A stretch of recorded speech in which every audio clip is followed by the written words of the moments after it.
free China-based AI app is proving wildly popular in the Apple App Store. DeepSeek's latest model runs on reduced capability chips, and analysts say that shows it is possible to develop powerful AI models that cost less. It also raises questions about the sky-high valuations for companies like Nvidia and the amount of money being invested to develop the AI supply chain globally.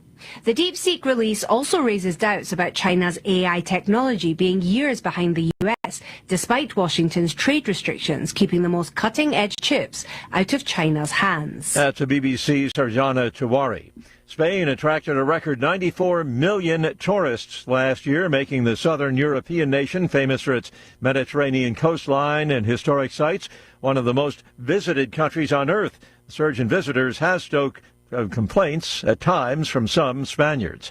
News and analysis, townhall.com. President Trump continues to roll back the previous administration's woke agenda, this time targeting so-called environmental justice. President Trump eliminated the Justice 40 initiative the Biden administration created, which required 40% of the benefits from certain environmental programs to go to hard-hit communities. He disbanded a team of White House advisors who focused on the issue.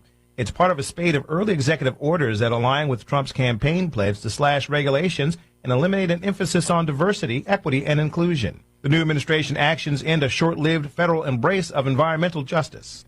That's correspondent Bernie Bennett.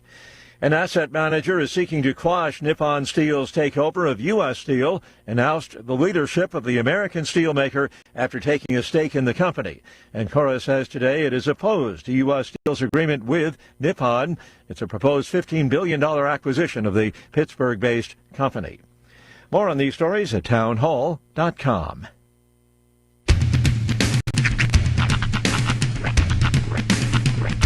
What in the wide, wide world of sports is going on here? I promise you, whatever scum did this, not one man in this force will rest for 1 minute until he's behind bars. Now let's grab a bite to eat. Yeah, come on. I feel the hot wind on my shoulder and the touch of a world that is older. I hit the switch and check the number. I leave it on and then I slumber. I hear the rhythm ringing through it. Flamenco guitar and cumbia music. I hear the talking of the DJ. The travelation, what does he say? I'm on a Mexican radio. I'm on a Mexican radio. Broadcasting live from high atop the J.P. White Building in downtown Roswell, New Mexico. It's Mornings with Mike Winters on 106.5 Roswell's Talk FM. Is that what I sound like when I talk? Now, here's your host, Mike Winters. And good morning, one and all. Welcome to Mornings with Mike Winters. I am he. That would be me, Mike Winters. Happy Monday, everybody. Yeah, welcome to it. Yeah, it's Monday. Hey, can you do me a favor? Yeah. Can you pause your music down real quick? I think that we need, at this time, we should all observe a moment of silence for the fallen. So please, if you would, just a quick moment of silence.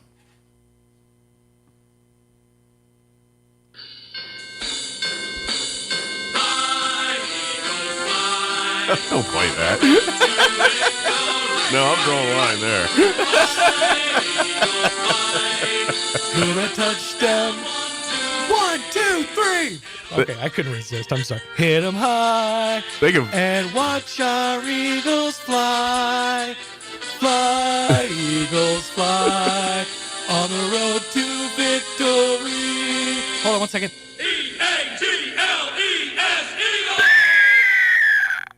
Well, at least they got the Eagles spelled right in that. Yeah, they did. Honestly, they're toilet. At this, yeah, it's you can pot it back up now. At this point, I just don't want the Chiefs to win. I legit now. Congratulations. Don't get me wrong. Philly beat the snot out of Washington. Thank you. I've only heard that about like a million times this weekend. I'm sure. They beat the snot out of Washington. They Washington killed themselves with the turnovers at the end of the day. I know refs didn't help nobody, but that happens every game. But yeah, I legit. It was a great game, and honestly, it was an amazing. It was an awful game. Okay, fine, but it was an amazing season to get here. Good season. It was an the awful road game. to get here was great. Yeah, we'll be back. That's right. That's the thing. We're gonna. Well, you know, this needs to be studied. Actually, this team that the Commanders are. Well, this season. We'll see what happens. We'll see what the offseason brings. Hey, you're in Cowboys country. 2026 is your year. Yeah, Cowboys are doomed. If anybody is one to hold on to just constant hope, the hopium, it's Cowboys fans. So in this region, 2026 is your year, my friend. My hope is Philly, enjoy it now because you're about to enter 10 years of suckdom. Yeah. As my team continues to build and get better. That's right. And then Fly Eagles will fly right into the toilet where they deserve. Right into a windmill. Yeah, they don't deserve championships. Your town deserves nothing.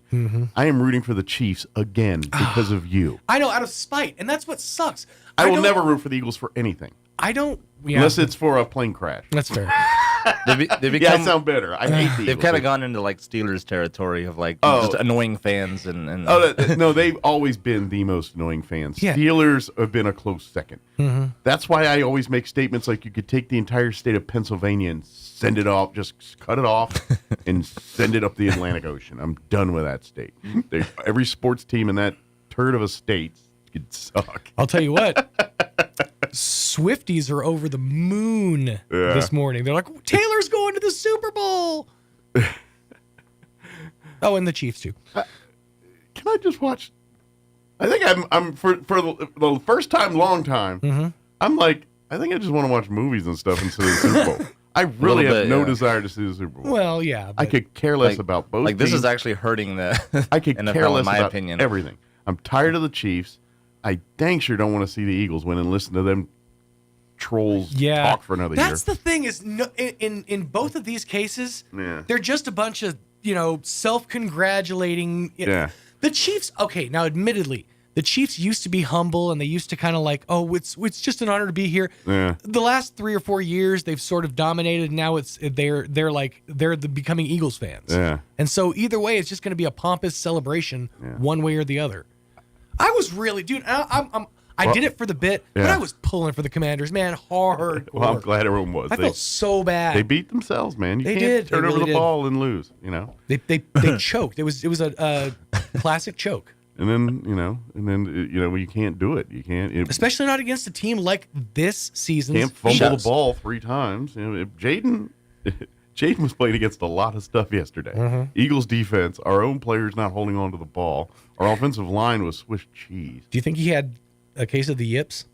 To be honest, Jaden, he threw some bad passes, but to be honest, it was not Jaden's fault we lost that game. Sure, not even close. But it takes a The whole fact team. we got 30 you can't blame points it on one to person. begin with, I put a lot of that on Jaden. Our defense could not stop anybody. Yeah, shout out to number 4, Luhu, who kept Luhu's on, a man. who I know your little play, but you all don't. For you people that just started watching football last week, that's a horse crap play. The Eagles were cheating. That's why they kept getting that. They're not lining up right. It's that stupid tush push that they're eventually going to make illegal because it's not a play.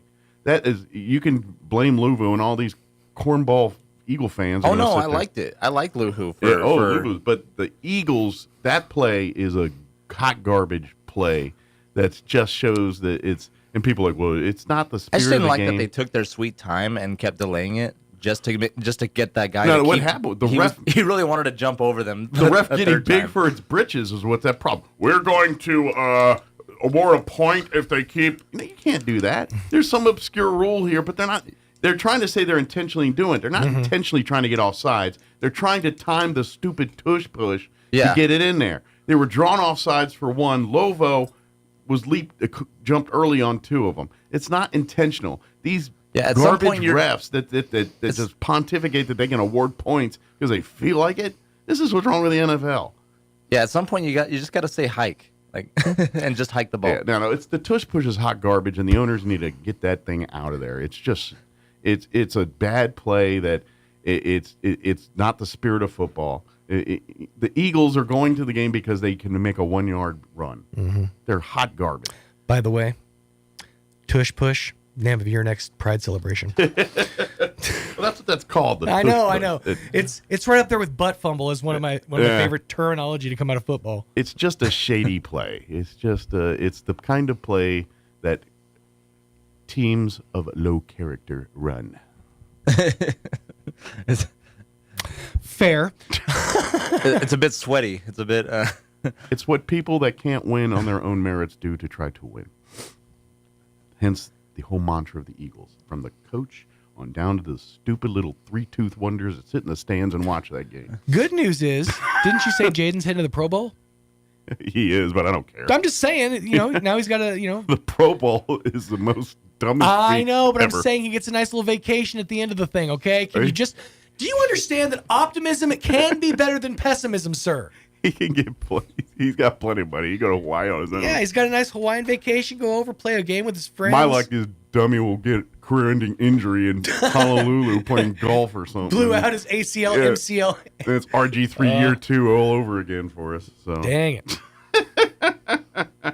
Now, I mean, Eagles deserve the win and all that, but as a whole, they're just they're not worth rooting for. They're Skeletor, they're Destro, they're always the bad guy in everybody's story. It doesn't matter how good the team is. Yeah. It's your fans bring you down.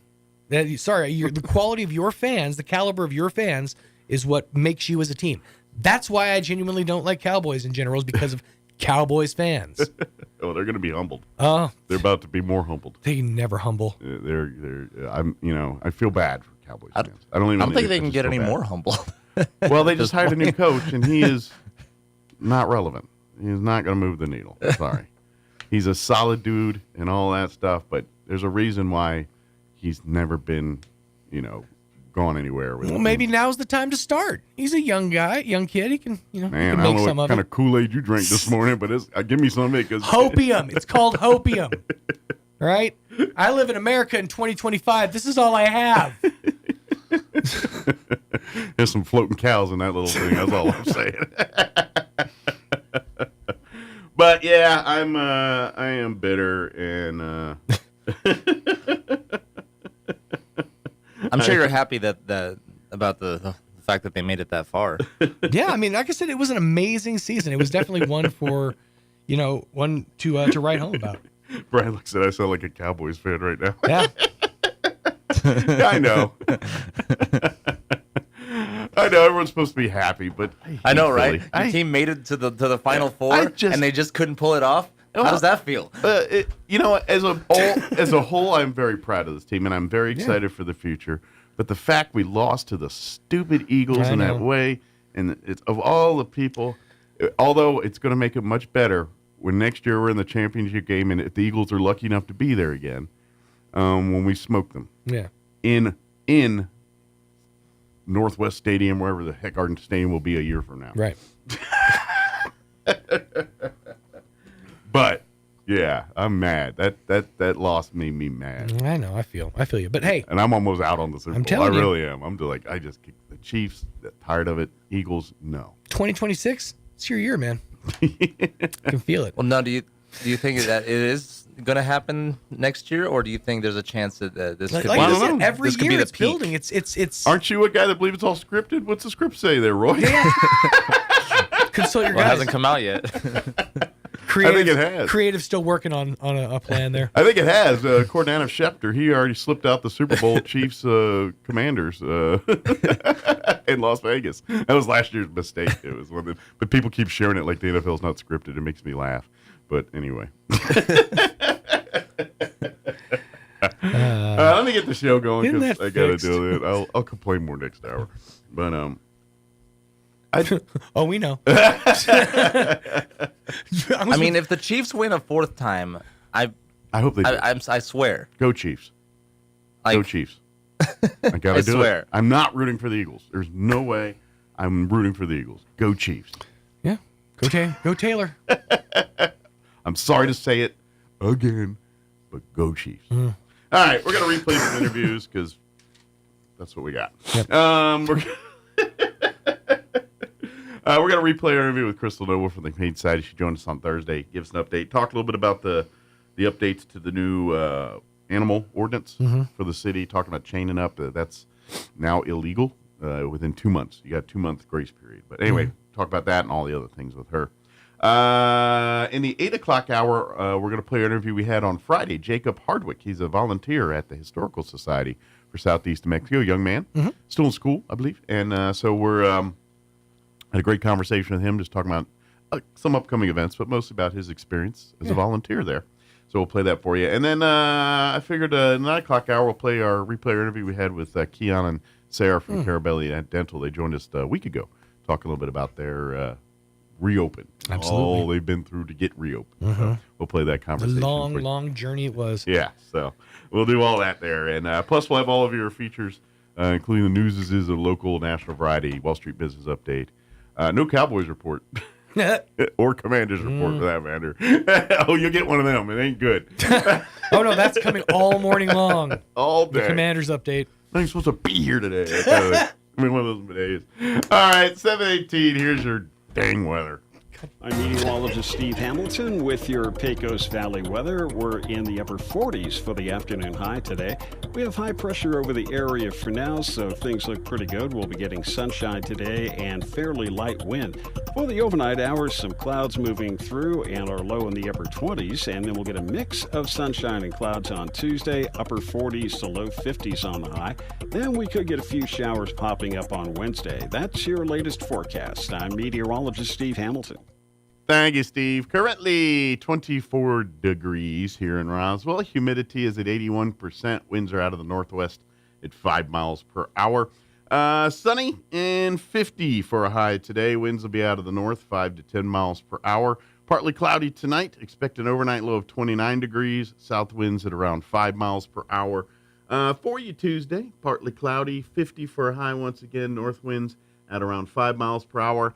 And then beginning Tuesday night and into Wednesday and into Thursday, we're looking at moisture chances. Looks like, I don't know,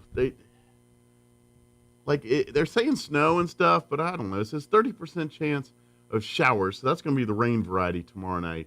Mostly cloudy, overnight low of 35, southwest winds at 5 miles per hour. Wednesday, we're looking at a 40% chance of showers in the rain variety. With a high of 54, north winds 5 to 10 miles per hour. Wednesday night, we're looking at a 30% chance of rain and snow showers, partly cloudy, overnight low of 29 degrees. Thursday, a 20% chance of rain and snow showers before 11, and then just all rain for the afternoon. Mostly sunny, 54 for a high there. And then Friday, rain chance to dissipate, and warmer temperatures are coming, like the kind you like. Not like a little warmer. We're talking for it gradual, so give it a minute. But for Friday, we're looking at sunny skies with a high of 63, I'm sorry. Saturday, sunny skies, 67 for a high. And hold on to it. Sunday, sunny and 73. So we got a little rain coming, which good. Mostly rain, it looks like. So overall, I'm calling this week of weather a stamp of approval. Need a little rain? Got it. I don't think we're going to get snow. And by the end of it, you'll be contemplating T-shirts. So we'll call that a win. All right, 7:21. We're going to take a quick break. Then we're going to play our interview with Crystal Noble from the Humane Society. Don't go away. Good morning, this is Smiley Wooten at the Roswell Livestock Auction. A big January run with a nice selection of all classes of cattle, especially high-quality weaned native calves and yearlings, young bred cows. We expect to sell 2,300 head, breaking down like this: 150, 175 weight cows and bulls, 125, 150 pairs of bred cows, 1,950, 2,000 calves and yearlings. Today's sale will include 10 to 15 cow-calf pairs, mostly black white-face Angus crosses with black calves, pairs 6 to 10 years old, 41 bred cows. Ken Smith Incorporated, Hobbs, New Mexico, ex-quality black Angus cows, bred to high-quality Angus bulls for spring calves. This is a fancy set of young Angus cows with northern genetics, cows 3 to 5 years old, mostly 3s and 4s. Several other smaller sets of bred cows, 2 to 10 years old, 450 51 calves and light yearlings. Gents Cattle Company here at Roswell. X-quality 90% black white face Angus crossbreds. Cattle weaned 75 90 days. 2 rounds of shots, bunk broke, consisting of 258 steers, 193 heifers, sorted into large lots. Cattle weighing 500 to 700 pounds, mostly 6 to 700 pounds. 258 steer yearlings. 2T partnership, Pecos, Texas. Reputation quality 90% black white face Angus. Cattle weaned 75 90 days. 3 rounds of shots. PI tested negative, coming right off short wheat. 550, 800 pounds, mostly 650, 800 pounds, sorted into truckload lots. 57 steer calves, the Taylor Ranch here west of Roswell. X-quality red right face English crossbred calves. Cattle weaned 50 days, 3 rounds of shots, multi-men, bunk broke, 400, 550 pounds. 54 calves and light yearlings, Salapec Farms, Las Cruces, New Mexico. X-quality black Angus and Brangus crosses. Cattle weaned 75 days, Bovinshield Gold 7-way, 500, 650 pounds. 51 calves, Patrick Romo, Newkirk, New Mexico. X-quality black Angus calves, cattle weaned 60 days, 2 rounds of shots, 350, 550 pounds. 47 calves, Clint Lynch here northeast of Roswell. X-quality 80% black white face Angus cross calves, cattle weaned 100 days, 2 rounds of shots, 450, 600 pounds. 67 calves and light yearlings, Mr. Bryce Duggar, Cuervo, New Mexico. X-quality black white face, red white face English crossbreds, cattle weaned 60 days, 2 rounds of shots, 400, 650 pounds. 35 calves, Crown J&J, Artesia, New Mexico. Excellent quality black white face Angus crossbred calves, shots at Brandon, medium condition, 300, 400 pounds. Several smaller consignments of high quality weaned native calves and yearlings. Sale time this morning will be at 9 o'clock. Sell pairs of bred cows 9:45. Be selling calves and yearlings around 10:30. Fairly short on weigh cows and bulls. Be on bred cows, calves, and yearlings pretty quick. We expect to sell 2,300 head today. This is Smiley Wooten, Roswell Livestock Auction. Injury, surgery, or illness can set you back, but you don't have to recover alone. At Artesia General Hospital, our rehabilitation services team provides physical, occupational, and speech therapy to help you regain strength, mobility, and confidence. Take the next step toward recovery. Call 575-736-8174 today to schedule an appointment and get back to living life to the fullest. Attention Roswell, the all-new Roswell Ford is back and open for business for service, parts, and sales at our dealership at 821 North Main Street. Our goal for 2025 is to make buying a new Ford and quality pre-owned vehicle super fun, super fast, and super easy. In fact, we'll give you the price we give to a friend or family member right up front. Bring us any trade in any condition. Don't even wash it. At Roswell Ford, all trades are welcome. Making payments on your current vehicle and want out early? We can help. We'll take your trade, even if you owe thousands more than it's worth. Worried about your credit? Don't sweat it. Roswell Ford has partnered with even more aggressive lenders, all with great rates and terms for good credit, no credit, and even bad credit, with rates as low as 0% APR. Plus, we have a great selection of low-mileage, one-owner pre-owned vehicles in prime condition, starting at just $10,000. Huge savings, exceptional trade-in values, and a better buying experience. Get on board at Roswell Ford, 821 North Main Street in beautiful Roswell, or online at roswellford.com. 0 APR for 48 months is $20.83 per thousand financed, plus tax, title, and license with approved credit. Here's a Mornings with Mike Winters fun fact. Linen can absorb up to 20 times its weight in moisture before it feels damp. Now, you don't have to get up in the middle of the night to go to the bathroom anymore. Here's Mike Winters. And good morning. It is now 9:27, and joining us officially in studio, Crystal Noble's back with us from the Roswell Humane Society. Good morning. Good morning. How's life at the... I mean, first off, heat working well at the building. I know. Heat as well. You know, we got concrete outside floors and concrete walls, so it's probably not the warmest place in the world. But heaters are working great. We have the outsides. You know, obviously we don't have heat outside. So in the mornings when people are coming in to look at the dogs, we tell them don't go outside because it's extremely slippery. Even with us putting the right. And ain't nothing salt to see out there anyway. So yeah, no. Even with us putting the salts down, it's still like slippery. Yeah. Because the direction of the sun this time of the year, the majority of the runs don't get sun. My house has got one of those spots, and even to this day, there is still a lump of snow about this big right by my driveway that will not melt no matter what. Give it a couple weeks. Right. But the main thing that we've been dealing with recently because of the cold temperatures, we now became partners with a group at its house called No Cold Dog. Okay. And so what that is they provide us with straw to provide for people. Excellent. For their animals. Yeah. City limits, county. We gave out the last of the straw yesterday. The entire state of New Mexico is on a shortage of straw. Gotcha. We are waiting for the next shipment to come in. Okay. Part of the requirements is when we give you the straw, we have to take photos of us giving you the straw, so that way we can send it back to the organization. Everybody needs documentation that Yes. that's what they said. Or if we deliver it to your house, then we have to photo, us helping you Sure. put it in your doghouse, etc. Proof of use. Yep, pretty much. And that just goes for them to, know that we're actually utilizing what they are giving us to help the community. If you need straw, call down to the kennels, give us your name and phone number. As soon as Roswell Livestock gets some more in, we got the last of what Big R had the other day. Okay. And we've already gone through that. So once Roswell Livestock gets their next shipment in, we will get more. And then I will start calling people and saying, okay, this is what we got. How many dogs do you have? And I imagine, too, it might be trickier than you think because, we're not the only area dealing with these kind of temperatures right now. No. And I'm sure they're dealing with the same issues we are in these situations. So there's a lot of demand for something that there's not enough of right now. Exactly. Yes, So exactly. That's the big picture here. This is toilet paper and the COVID, some of those COVID things we saw. It's a little of that going on. Yes. So once we get it, we will start, getting in touch with everybody that's needing some to get them some.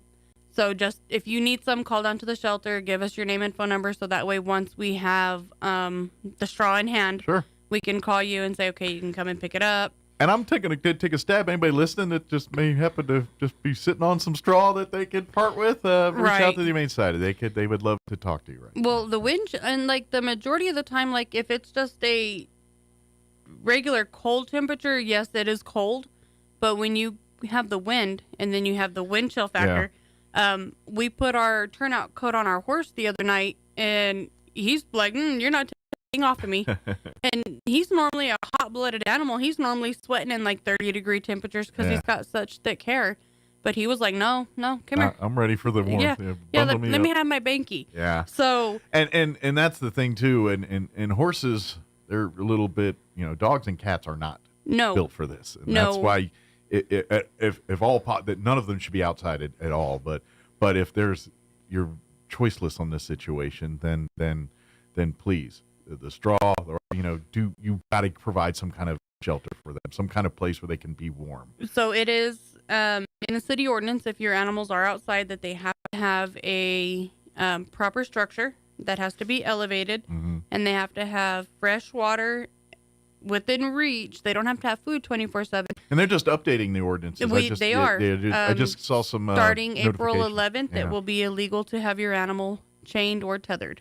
Good. There are certain exceptions, like as if you are working with a dog trainer and you are outside with the animal and you have it tethered while you're doing commands and standing away. But no, just leaving a dog in the backyard chained up and walking away. You do have to have a completely fenced-in area suitable for that size of dog. Gotcha. So I'm guessing, say you're in the backyard gardening and you chain the dog up to keep the dog from getting to the thing. That's okay. Yes. But the moment you leave the backyard, you better unchain that dog. Yes. Got it. So, or if you're mowing the yard Gotcha. and, the dog, you don't want the dog running in front of the lawnmower, you Gotcha. can tether. As long as you are outside monitoring the animal, then you're good to go. You're good to go. But the moment you leave and abandon that dog, then you're not in compliance and in violation of the ordinance, which police can act accordingly. Right. So the city put out a notice on Facebook the other day. I believe it was on the news the night before. They're giving people a chance from now until April 11th to start getting things fixed. That's finding resolutions to be in compliance. 4 months notice. After that, then they will start issuing citations and taking necessary actions if people are not complying. Quite honestly, if you're not taking actions now with the weather we're having, You know what I mean? Right. This should not be they shouldn't be out right now. I don't care what you say, what you do. Nope. I understand there's certain circumstances, but the temps when it's 9 out, you need to bring that dog inside. Yes. Regardless of the size, you know, and if you have an animal that you don't want it to be a part of your family and be in the house, then maybe you shouldn't have an animal. Exactly. That's the point I'm making here. And that's so I get it. Yes. But you do. But for folks that do, you know, and I understand people raise a certain way and then I get that and this and attitudes and we can have those debates all day. But the fact of the matter is by April, you got to stop doing this. Yes. And if you don't make preps now, you've got a 3-month grace period to get in compliance. And if you do not, they're going to come after you. And quite frankly, they should, because there's a reason why she has to come on twice a month to talk about why there are so many animals and things. And this is just one sliver in the reason why of that. And so until she's coming in begging for animals, we're going to need to keep doing stuff like this. Right. So there were other changes with the ordinance as well. So the chain ban went through, but now it's also an ordinance that it's not only a rabies vaccination that is required. If you have a dog, you are required to have their parvo distemper vaccinations as well, and microchipped and spay or neutered. That just makes sense. And you've heard this 100 times on this show. We live in an environment where parvo thrives. Yep. It never really dies. It just goes dormant for a bit. That's about it. And so the odds of your dog getting parvo in this community is higher than other communities. So it's so easy to fix it. You go down, you get the vaccination, your dog's good. You ain't got to worry about nothing. It's an easy fix.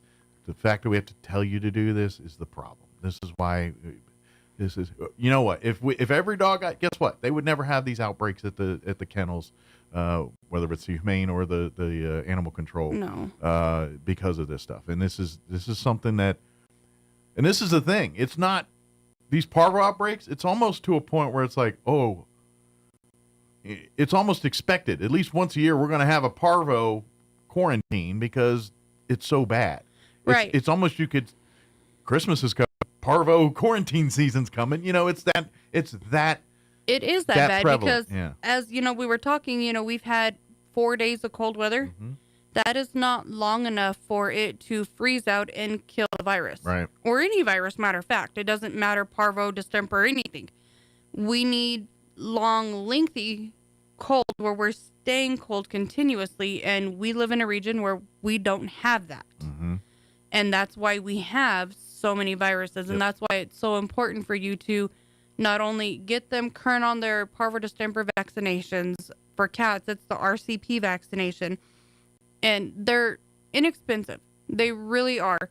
When you look at, you know, the cost to get the vaccinations versus the cost of the vet bill if they contact the viruses. Well, and the thing too is, it's once these animals contract these things, it's death sentences for many.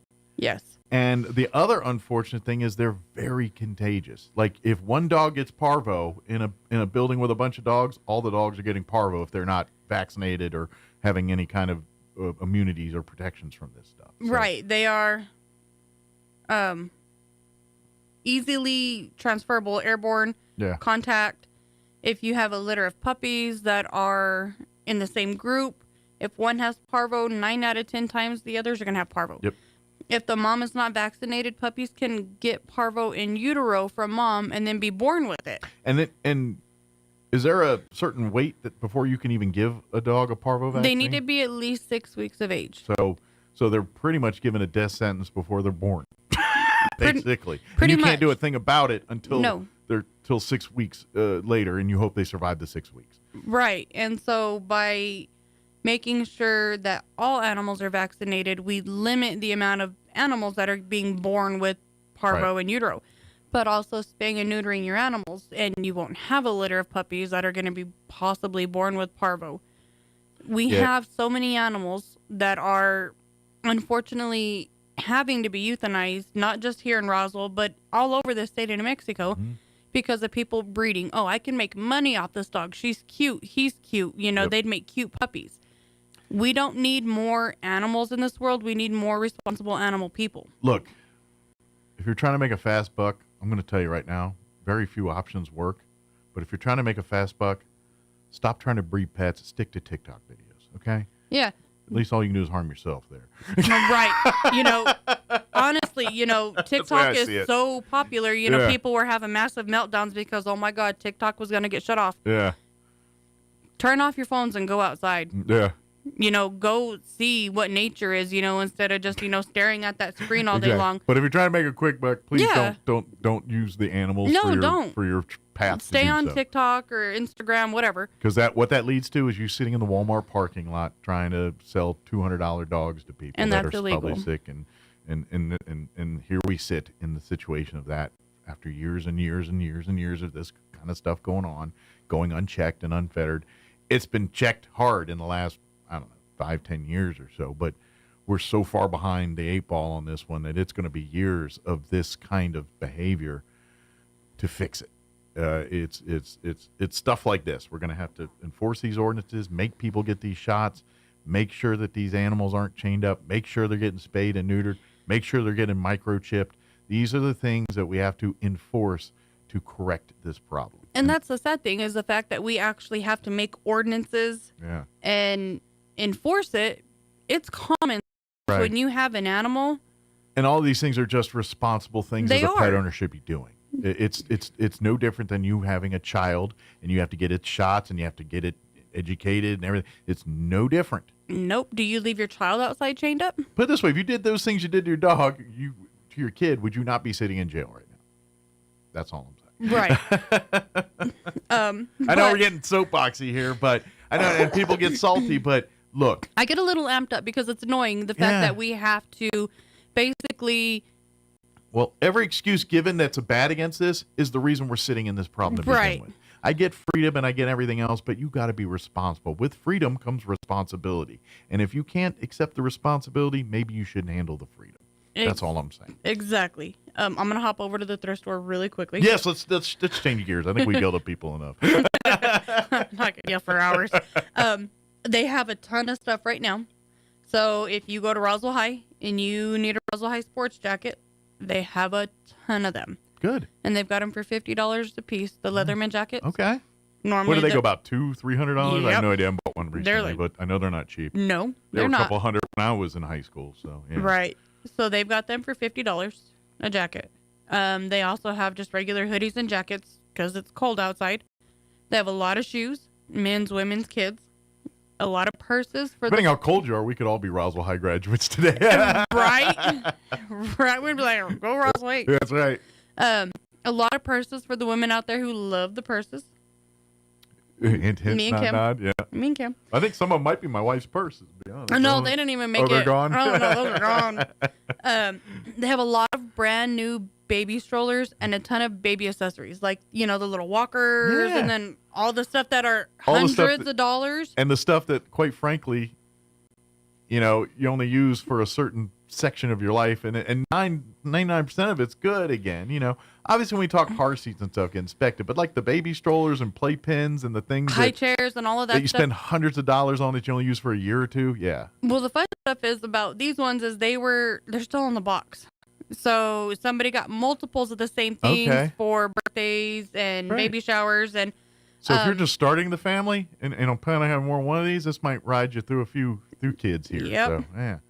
Got a lot of pants, joggers, the windbreakers for men and young men. A lot of formal dresses. I know school dances are about to start coming up. I would say a prom season and all that. And as the weather gets warmer, the quinceañeras and all that will start happening again. Yes. So, yeah. Boots, nice cowboy boots, men's and women's. And then the riding boots and dress boots for women. They have a lot of those. Good. They have a leather couch for $50. Ooh. Good shape? Good shape. Good. Big, heavy. Nice. I don't want to lift it. Bring men.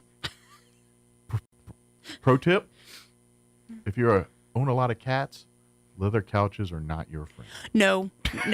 But if you don't have those, go out and help them out. Yeah. But if I got leather couches, maybe look at some of the microfibers or something that's a little more forgiving to the cats. They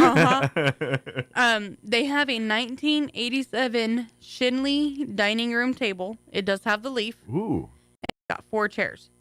The fun part about this leaf, because Camille and I were messing with it the other day, so you unlock it from the bottom, and then when you pull it apart, the leaf interlocks underneath, so when you slide it, the leaf hangs, and then when you pull it, then you just pull it out. So you don't have to store them in the closet. You don't have to store them in the closet. Encompassing. Yep. I love and they've smart got engineering. the mechanics to it, so it slides in and locks in, and you can't even tell there's a leaf underneath it. And so this is one of those passed down to generation type dining tables. Is Yes. what it sounds like. And you can get it dirt cheap probably at the Humane They have Society. it for $400. Yeah, and I'm sure it's probably, if you took it on the open market, probably worth a couple $1,000. It is.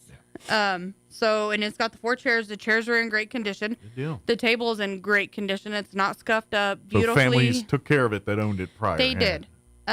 They have a lot of kitchen appliances, so small appliances, coffee pots, microwaves, You know, toaster ovens. You know, I'm going to take a stab that some of those things you send off your kids at college are broke by now and maybe need to replace the coffee maker or the microwave.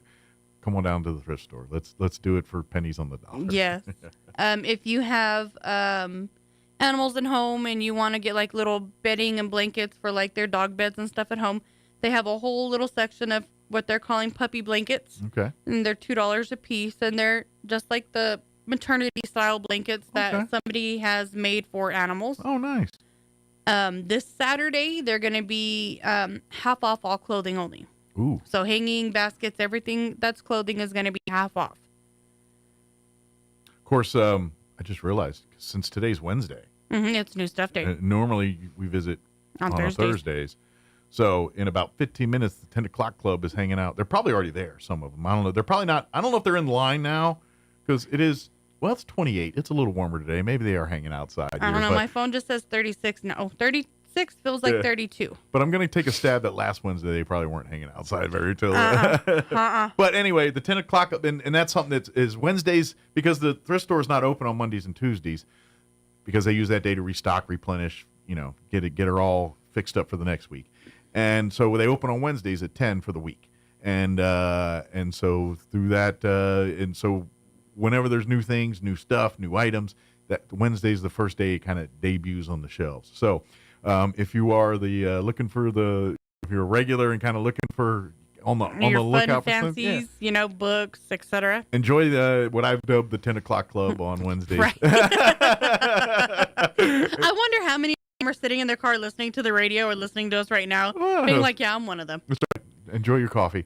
Yeah. You'll see Crystal in about 15 minutes. Right. Well, Crystal got to go to Walmart and get donations first, and then you'll see me. But However, Camille's there to open the shop. Camille is there. Yeah. And if you have items that you would like to donate, call ahead, talk to Camille or whoever answers the phone, and you just say, hey, this is what I got. When can I bring it, or can you pick it up, etc. And that way they can arrange it for proper space. We have to limit how much we're putting in that back room because we cannot make it a fall risk for employees or Makes customers. sense. We don't want anybody to fall and get hurt. Yeah, you got OSHA appliances to We have to make sure that wheelchairs and walkers can get through the areas comfortably without getting caught on anything. Sure. It's a place where the public is at, therefore it has to be ADA compliant and Yes. all the bells and whistles that. And so required if you for public have spaces. larger items or a lot of stuff, call ahead so that way Camille can say, okay, let me take half now. I'll come pick it up, and then let me get some room situated and get the other half. If Just you can work because with us, that'd be great. Yeah, we are that's trying to, get as much donations as possible to help run and function the facility, but also we don't want anybody getting hurt by having to pack it in and basically make it a trip hazard. Sure, make it to where someone and a plus too. I know this always stirs a hornet's nest, but please remind folks: don't leave donations at the door. Do not. It causes more problems than good, and we've talked the videos. We've talked about this before, but please, for safety, for security, and to make sure that your donation actually gets to do what you intended to do, please get Business with Camille and talk with her about any donations. Even if it's some clothing, just check with her first and say, hey, I got a bunch of, gently used clothing here. Can you use it right now? She may say, is it women's clothing, men's clothing? I'm really loaded on that right now, but check with me in a week, and I would really, work with her. Say, yes, I would, but I don't have room for it right now. Talk with me in a week or something. Right. And then also... And they'll come pick it up and everything else, too. That's the thing, too, is when, they have the ability to come. So if you got a couch or or something that's large that you can't throw in the back of your pickup or in your or you car, need help. or you need help, they can help you do all that. So. And then one of the other things, we know we got a lot of backlash from us posting stuff on Facebook about the theft. We have made it very clear that if you are in need of something and you are cold, you need blankets, you need clothing, you don't have to steal it. Yep. Come inside, talk to Camille, explain your situation, and she will be more than happy to offer everything she can to help you. As a matter of fact, she may even call the other thrift stores and put you in the radar and say, we don't have this, but you guys have something and help this person out. We you know do. what I mean? If you're looking for a certain thing or a certain deal, get in there and talk. They will. There is a community that's on the lookout for this kind of stuff. So rather than come in and steal stuff, and like we said last time we talked, if people are just coming in, going through the box, taking a shirt and leaving, that's not the problem. The problem is they're throwing it all over the place. They're destroying the donations. They're crazy. They're creating a unsafe and let's just face it, an unpleasant area for all the merchants and residents in that block area of that of the Humane Society. And then we have people that just come and load, like if they see something outside, they load everything up. This is the problem. It's That's not the problem. occasional person coming and saying, I need a shirt and put on a shirt. And here's the other thing I also want to mention. I said on the radio here, but I'm not sure if you were here when I said it, is you guys are doing the actions of what you were told to by people, because you've gone to the police. You've done what you're supposed to do as a citizen of this town to do. And basically your instructions were, it's overwhelming. We can't, the best course we tell is publicly shame. Put them on your social media. See if that can garner. And that's exactly what you did at the advice of the police department. Yes, the police department is the one that told us to take pictures, take them off of the video footage, and publicly shame, because... And I understand where people are coming from on the one perspective, because I get people are issues, and people are having down times. We don't want to embarrass them. But at the same time, when it's a criminal issue, regardless of what's stemming it, we can't let it go unchecked. No, and if you are having a downtime and you are, in the ruts and you are just at wit's end, and you need something, if you have kids or it's just you or it's you and your husband, talk to Camille. Yeah. Camille will be more than happy to help you, and you don't have to feel ashamed. You can ask her, hey, can I talk to you where nobody else can? So that way you're not having to tell your business to everybody. Sure. And she will take the time. She will go aside with you, and she will talk with you and help you in any way she can. You're going to find that everyone that, whether they're paid or volunteer at the Humane Society, have big hearts. That's why they're in the business they're in. Right. Yes, pets are probably the one seed, but they do share that love for humans as well. And if you come in there explaining your story, talking to them, coming in there hat in hand rather than what can I steal, you're going to get a much better response. You're going to get folks that are going to probably do more than you asked for at the end of the day. But that's just it. And this is the part that makes me really, I know people are saying their things and I'm like, you don't get it. Every single person in the Humane Society, every single thing going on at the Humane Society is correcting problems that society can't fix themselves because they're irresponsible. But B, they're trying to just help in any way. It's just literally they're just serving the community by doing things that, quite frankly, a lot of people in this town don't want to do. And the community's just basically throwing it back in our face that they don't care. And so that's why it makes me mad when people, I understand your empathy on this stuff. I really do. And I support that. But at the same time, when you're following instructions being told and you're at your wit's end on how to solve an issue that you can't, and everyone's just trying to do good, you've got to come from that angle and come to see that something has to be done about it. And so this is what's going on. So you can judge and yell all you want, or you can get on board and see if you can help us do this. So all those folks that had issue with the way they do it, I will say, well, then come talk to the Humane Society and say, how can we help you fix this problem? Instead of sitting and judging. If you want to help, if you want to fix, get off your Facebook page and get your ass into that building and help out. Agreed. Sorry, I'm sick in a cranky mood. So at least it wasn't me today. Everyone's got their opinions, and I'm like, all right, roll up your sleeves, and then we'll talk. I agree. Yeah. And if you want to volunteer to sit in the parking lot at nighttime when we're closed and tell people, you can't leave donations or collect the donations and hold on to them until staff comes in the morning or volunteers come in the morning. Yep. Great. But we don't have a lot of people offering to help us monitor our parking lot in the nighttime. That's why we have security cameras. I lots of wonderful ideas. Come help us execute them. Yeah, I agree. So, sorry, I got soapboxing, got mad here, but it's one of the things. It's okay. Come shop at the thrift store. Come support. Yes. The best way to do it. Come right now. Head on that way. Let the 10 o'clock club in first because they've been there.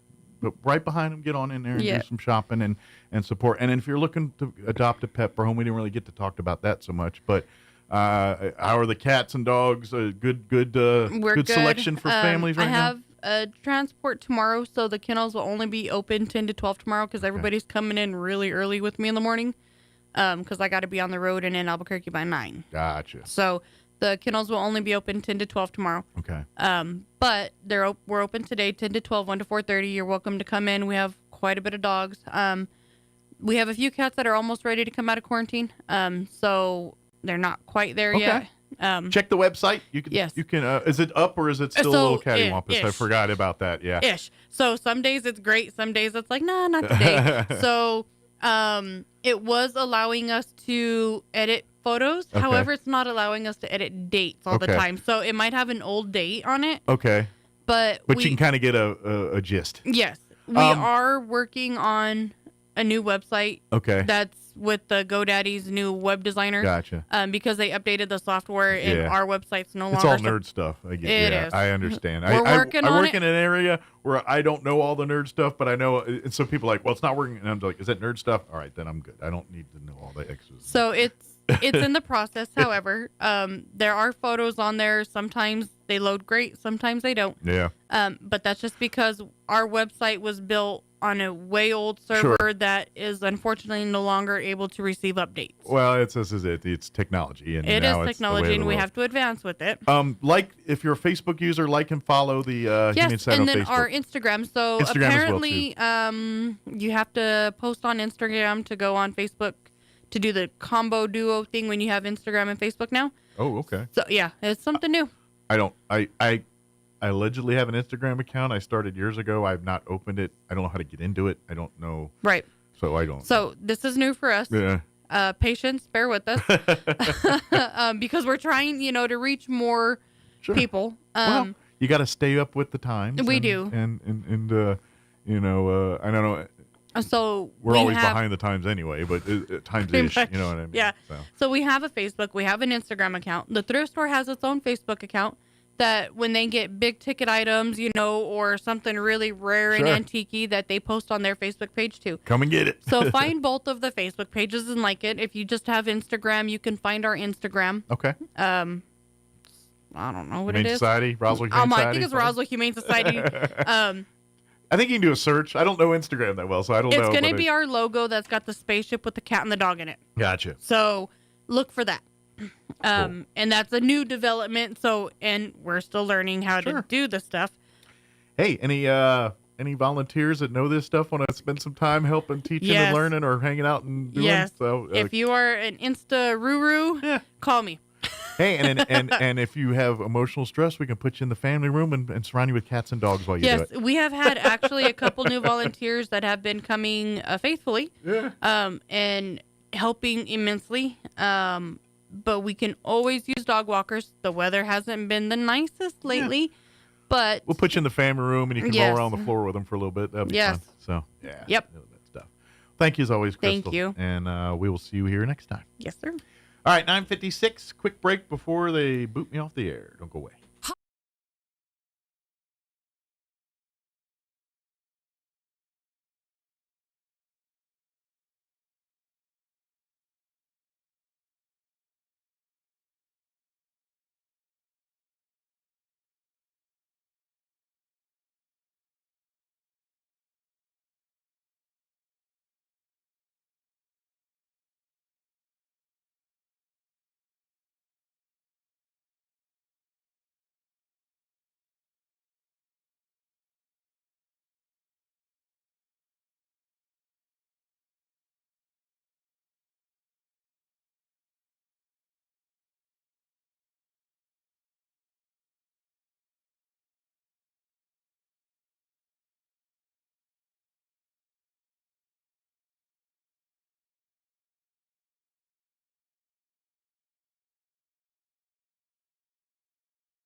around the world was because of a lab-related incident in Wuhan. And so we'll continue to investigate. Radcliffe on Sunday Morning Futures on Fox.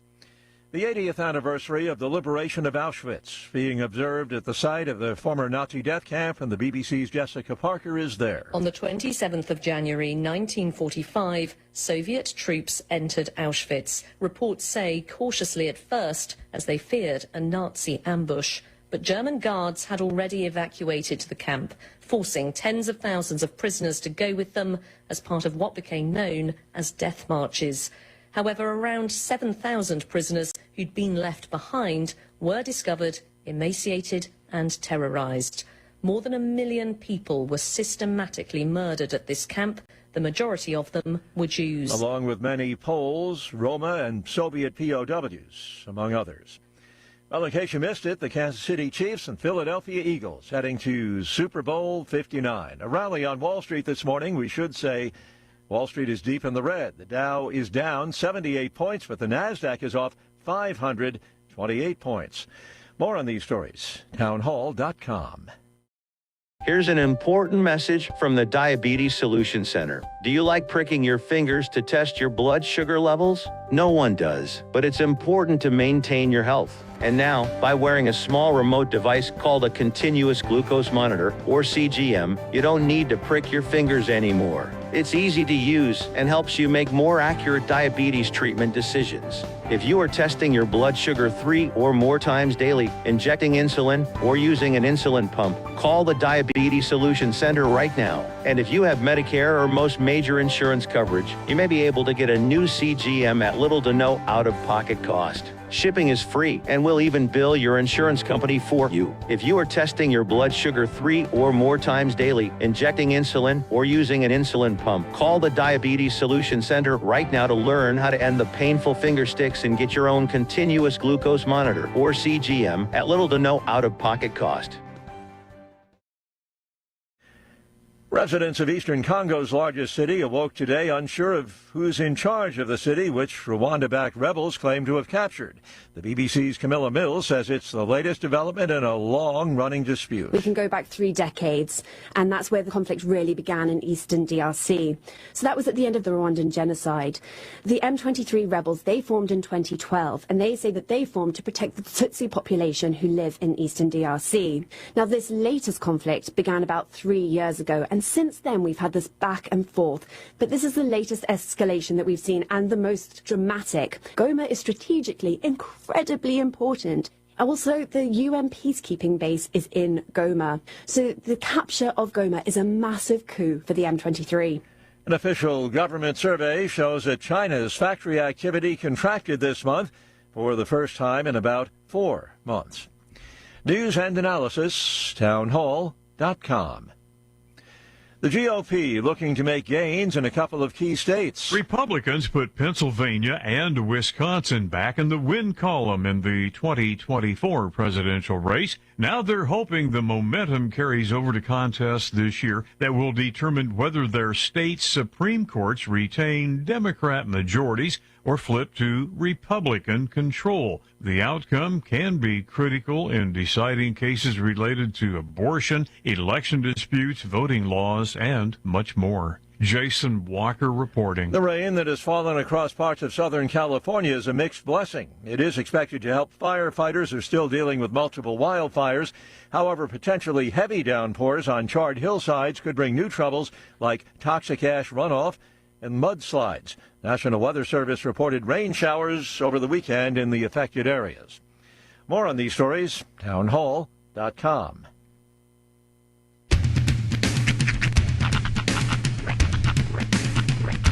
What in the wide, wide world of sports is going on here?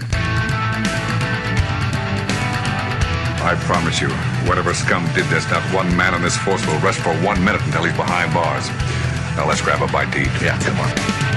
I feel the hot wind on my shoulder and the touch of a world that is older. I hit the switch and check the number. I leave it on and then I slumber. I hear the rhythm ringing through it. Flamenco guitar and cumbia music. I hear the talking of the DJ. The travel listen, what does he say? I'm on a Mexican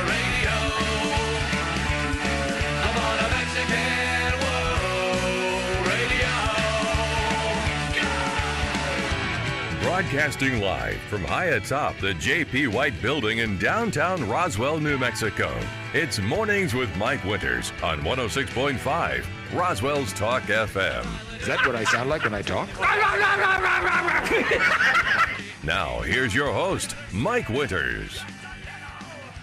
And good morning. It is 6 minutes after 8 o'clock. Welcome to our number 2. The deuce. Of Mornings with Mike Winters, right here on 106.5 Roswell's Talk FM. Happy Monday. Ah, yes. The calm after the storm.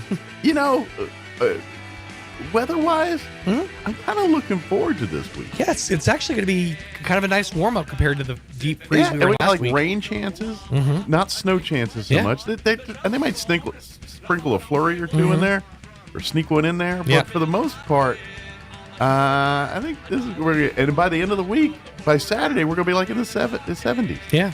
So I mean, I'm thinking it's going to be a good week, Tater. It's going to be a nice one from the perspective of winter.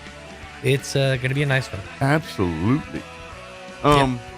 So all the football stuff aside, I saw a movie over the weekend that I've never heard of, and it's a new movie. Okay. And I don't think it's out. Like, I don't think you can watch it for free. I stumbled upon it. Yar. I stumbled upon it through my little service. You were sailing the 7 seas with your eye patch on. No, it's. I think it's on like a movie channel. Oh, okay. And that's where I saw it on was MGM Plus or one of these. Gotcha. And so it was one of these, and the movie's called Saturday Night. Oh yeah. It's all about the first season of Saturday Night Live, right? First episode. Okay. Getting that first episode off. It's okay. the whole, story of getting episode 1. And this was an A24 movie, right? So it was like they weren't sanctioned by SNL. So this is the good, the bad, and the ugly. Yeah, I watched it. It was good. I missed the very, very beginning of it. Okay. Unfortunately, I picked it up about 10 minutes into the movie. Okay. So I missed the very beginning, but I watched most of it. Yeah, if you don't care about SNL, it's a boring, slow movie. I enjoyed it because I know the players. I know. And as far as the movie goes, it's well done. It's an entertaining. It has a bit of that what's his name, West Wing guy's vibe to it. Yeah, no, you're talking about. Yeah, I can't remember his name. Just right off the top of my head here. He did Studio 60.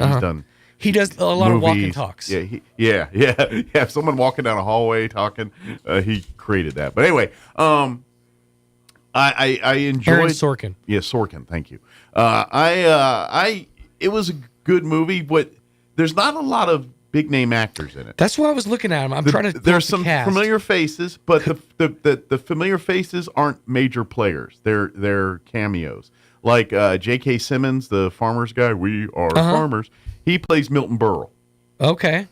And so it looks like Willem Dafoe plays like the NBC executive that kind of has his. Corey Michael Smith plays Chevy Chase. Yeah. Now here's the thing. I'll get to that in a second. Okay. William Garrett is in it for a minute. Brad Garrett, not William Garrett. Brad Garrett's in it for a minute. Willem Dafoe plays the executive in it. J.K. Simmons. And that was pretty much all the names I recognize. There might have been one or two others in there. But Borscht Belt? The people that play, the actors that play Chevy, Dan Aykroyd, Gilda Radner. Gilda Radner is Ella Hunt. Garrett Wilson.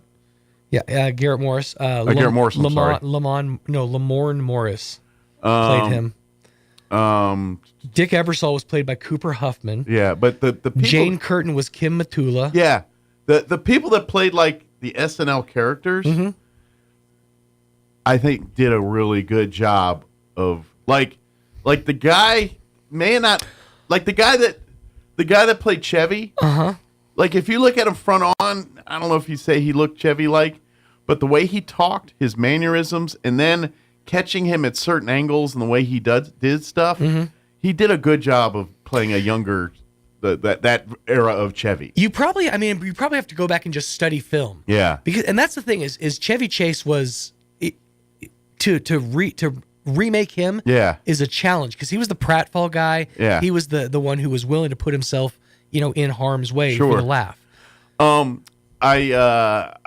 guy that they have, the actor that they have playing Lorne Michaels does a good job too. I thought he played a young Lorne pretty well. Finn Wolfhard is in it from Stranger Things. Okay, who's he play? He's just an NBC page. Oh, okay. But yeah, I'm like, that's for such a big actor to be such a guy small that role. Plays Dan Aykroyd.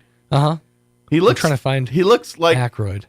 He kind of looks like Matt Aykroyd. Wood played John Belushi. He sounds like Aykroyd. He probably had to study a lot of the way he talks. But he did a good job of. I'm not talking about the Aykroyd of. He's not even on this list. The young Aykroyd. Yeah. You were talking about the mention like this is kind of it's the real skinny the dirt. I would say that it's not full of that. I would say it's pretty interesting on. Dylan O'Brien played Dan Aykroyd. I'm going to take a stab that people that are Belushi fans are not going to be thrilled. Okay.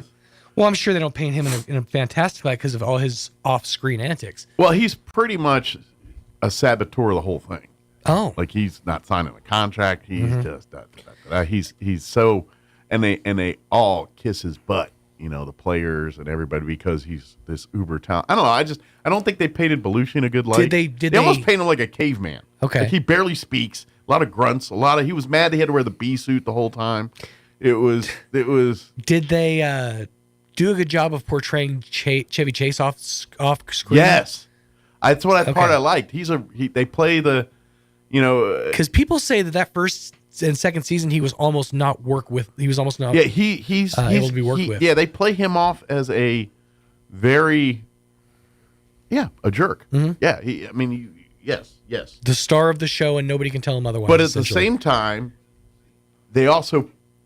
The execs kind of paint him that way. Right. Like he acts that way, but the brass also, when it comes to the players, they treat him different than at least that's the way the movie, in my opinion, portrays it. You kind of made him that way. It's based on, I think, a book that was written about the first season, like a tell-all, essentially. Yeah.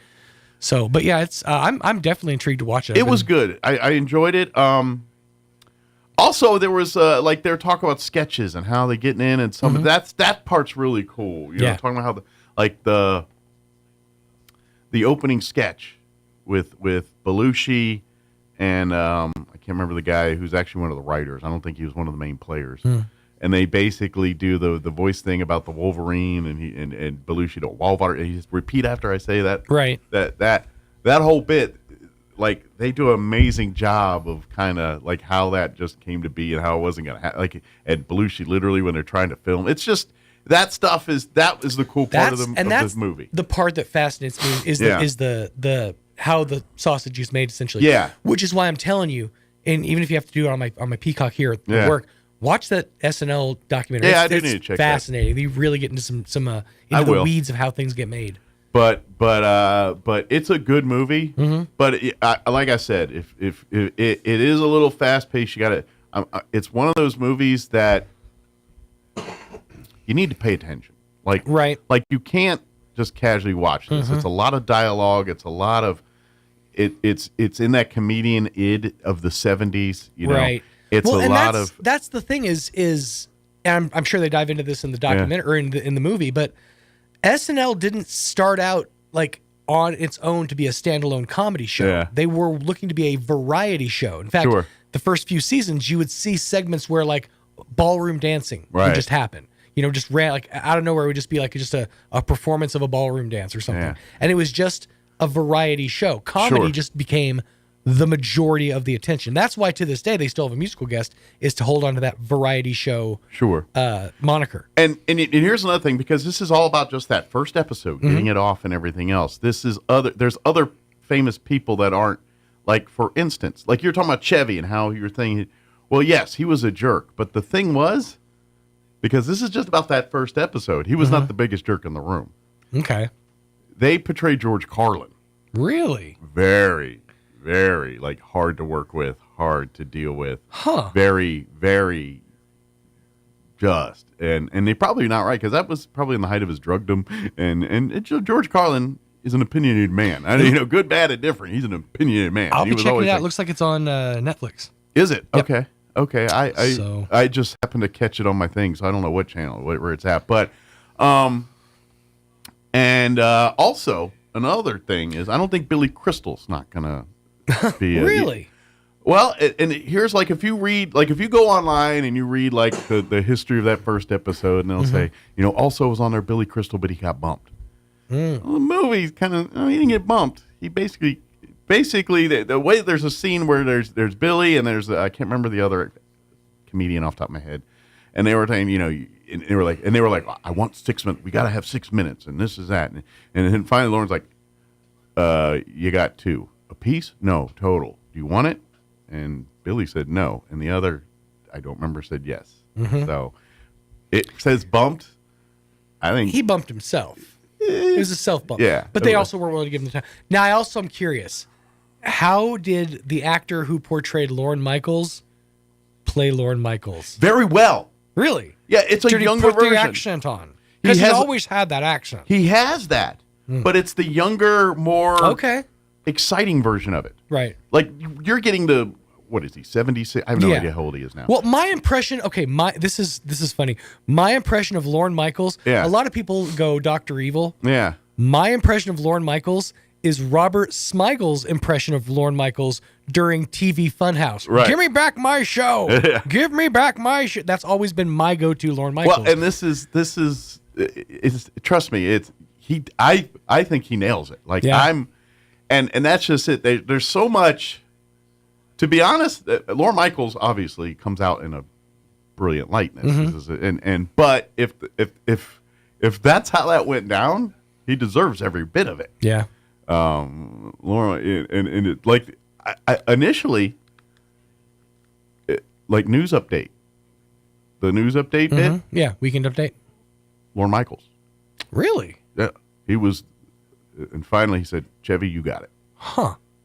See, I thought it was Chevy from the get-go. That's amazing. I had no idea. Lorne was going to do that. Now, wait. Lorne, did it make it to TV with Lorne? No. Okay, see, that makes sense. Well, the first episode's Chevy. Okay, but it wasn't supposed to be Chevy. It was going to be Lorne, and he's like, I'm not doing this. and he got Chevy in. Chevy, get in here.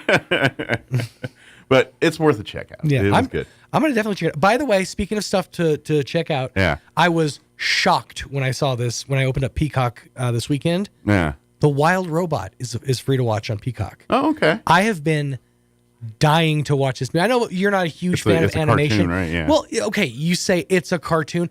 People are comparing this to the Iron Giant and saying it is. I still have not seen that.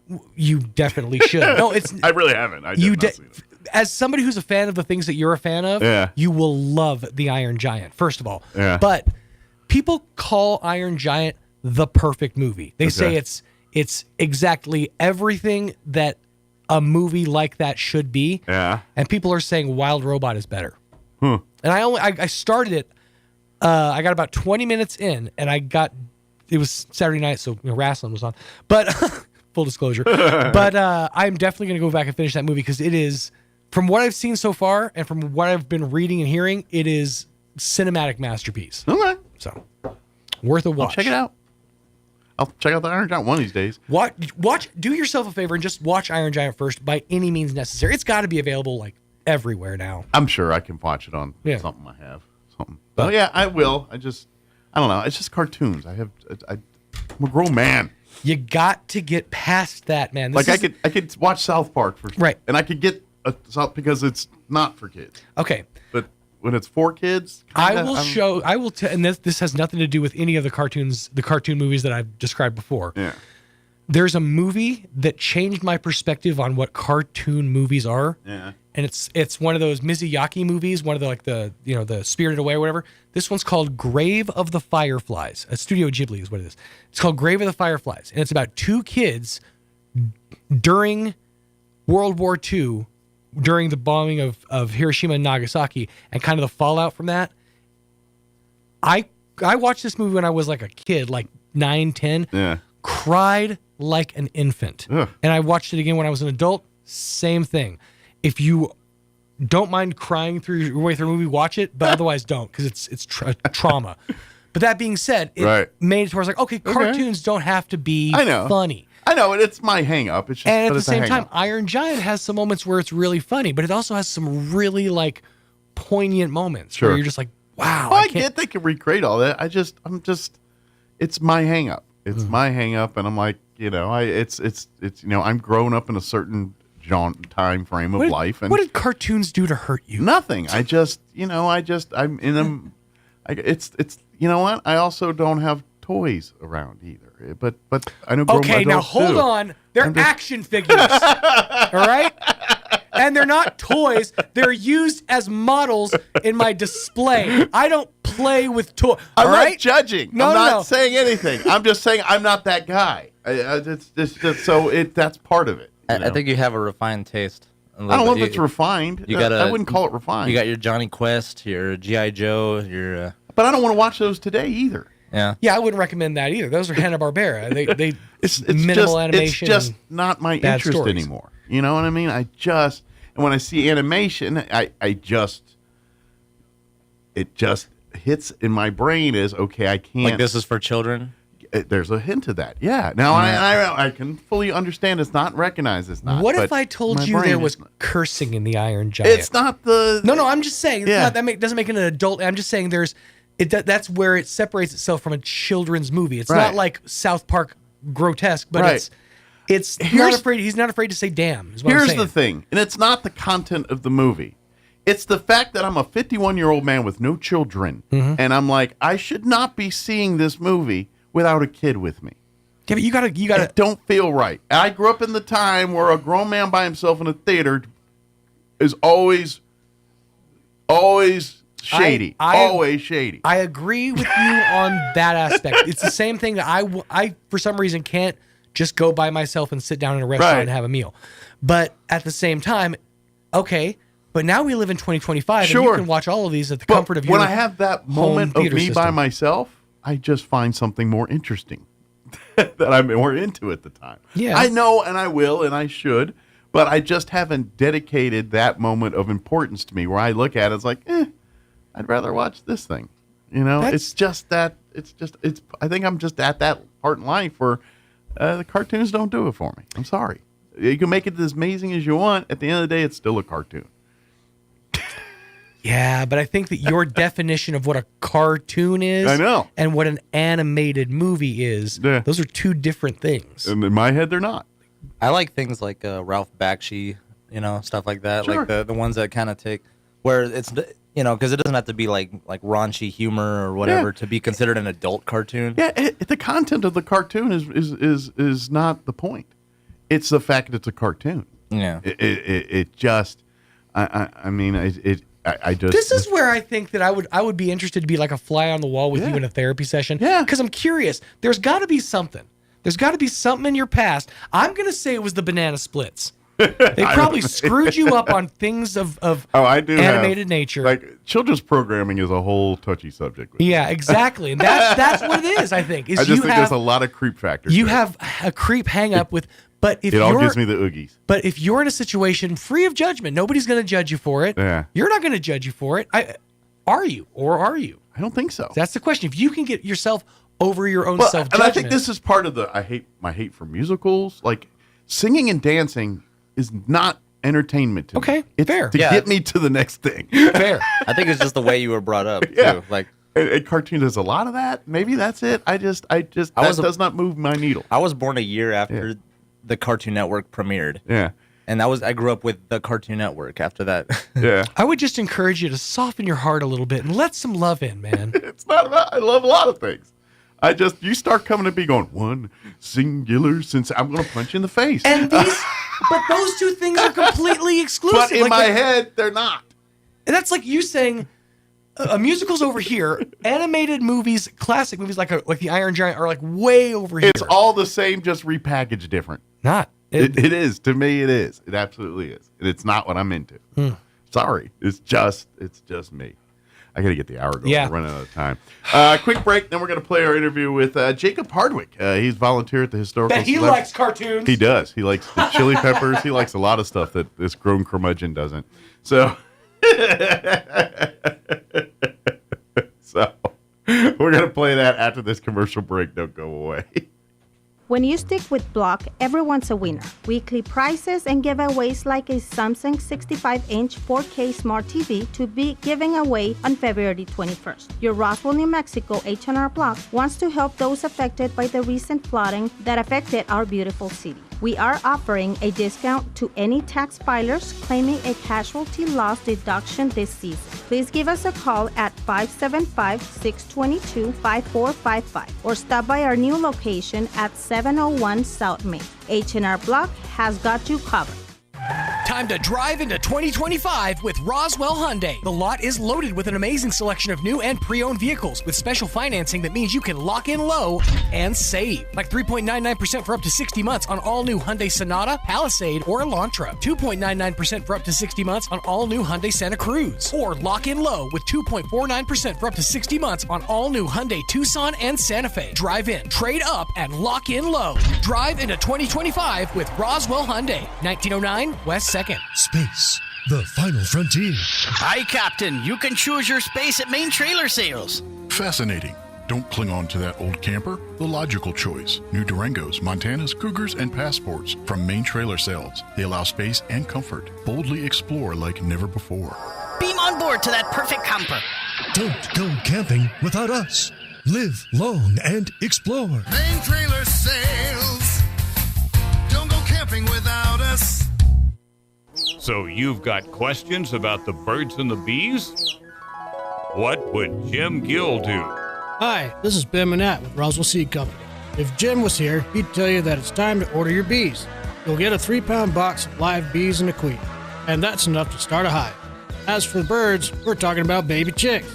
Not only are they cute as can be, they'll soon be supplying your family with fresh eggs.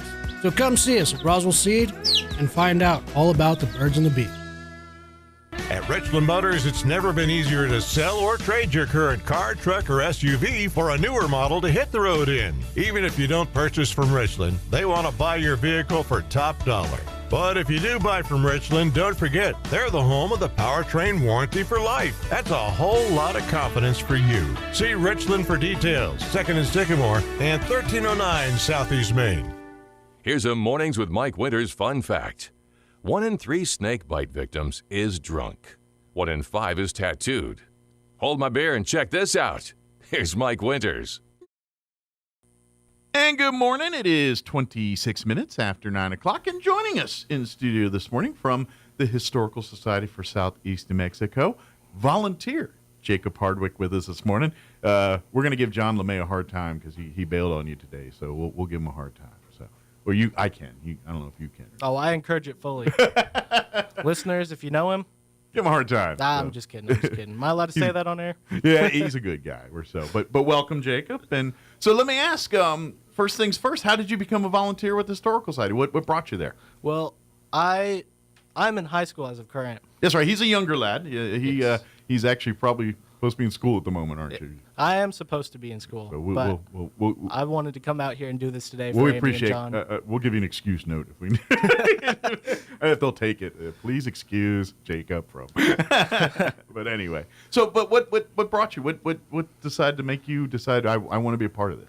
Well, after several career changes, thinking I was going to drop out of high school and be a blue collar man, I decided that I wanted to be a writer. Okay. And I talked to Amy's husband, Mr. Taya, is a counselor at my school. Yeah, he's pull back the curtain. Yeah. Amy's husband is very much involved in the Roswell Independent School District here. Yeah. Yeah, he encouraged me to start volunteering with them, and then I found out that I could use this volunteer, the volunteering through the Historical Society to get credit for a class at school. Gotcha. So it was kind of like a double. And it's like a win for you. It's like, yeah, I might as well give it a dance, and kind of seems kind of cool. Yeah, no, and I'm tangoing this tango. It's great. Yeah, I've come to love it. So obviously, you said you have aspirations to be a writer. hanging out with John LeMay, obviously. For folks who don't know, he writes a lot of books. So I'm guessing by default, he's kind of serving a little bit of a mentor for you here as you guys, because you work in the archives with him, right? That's kind of a lot of your main volunteer work is with him in the archive side of things. Yes, it's like 95% archives, 5% museum. Gotcha. Well, yeah, it's a little bit of everything with all that. So that's cool. So how long have you been with volunteering with the Historical Society now? I've been with them since mid-September, around the 18th or so. So you're getting close to 6-month mark here and all that, give or take right around there. So cool. So what's the experience been like so far? What's been the highs and low points of it so far? Oh man, the low points. Whenever I was first starting out, it was a lot of scanning files and a lot of organizing.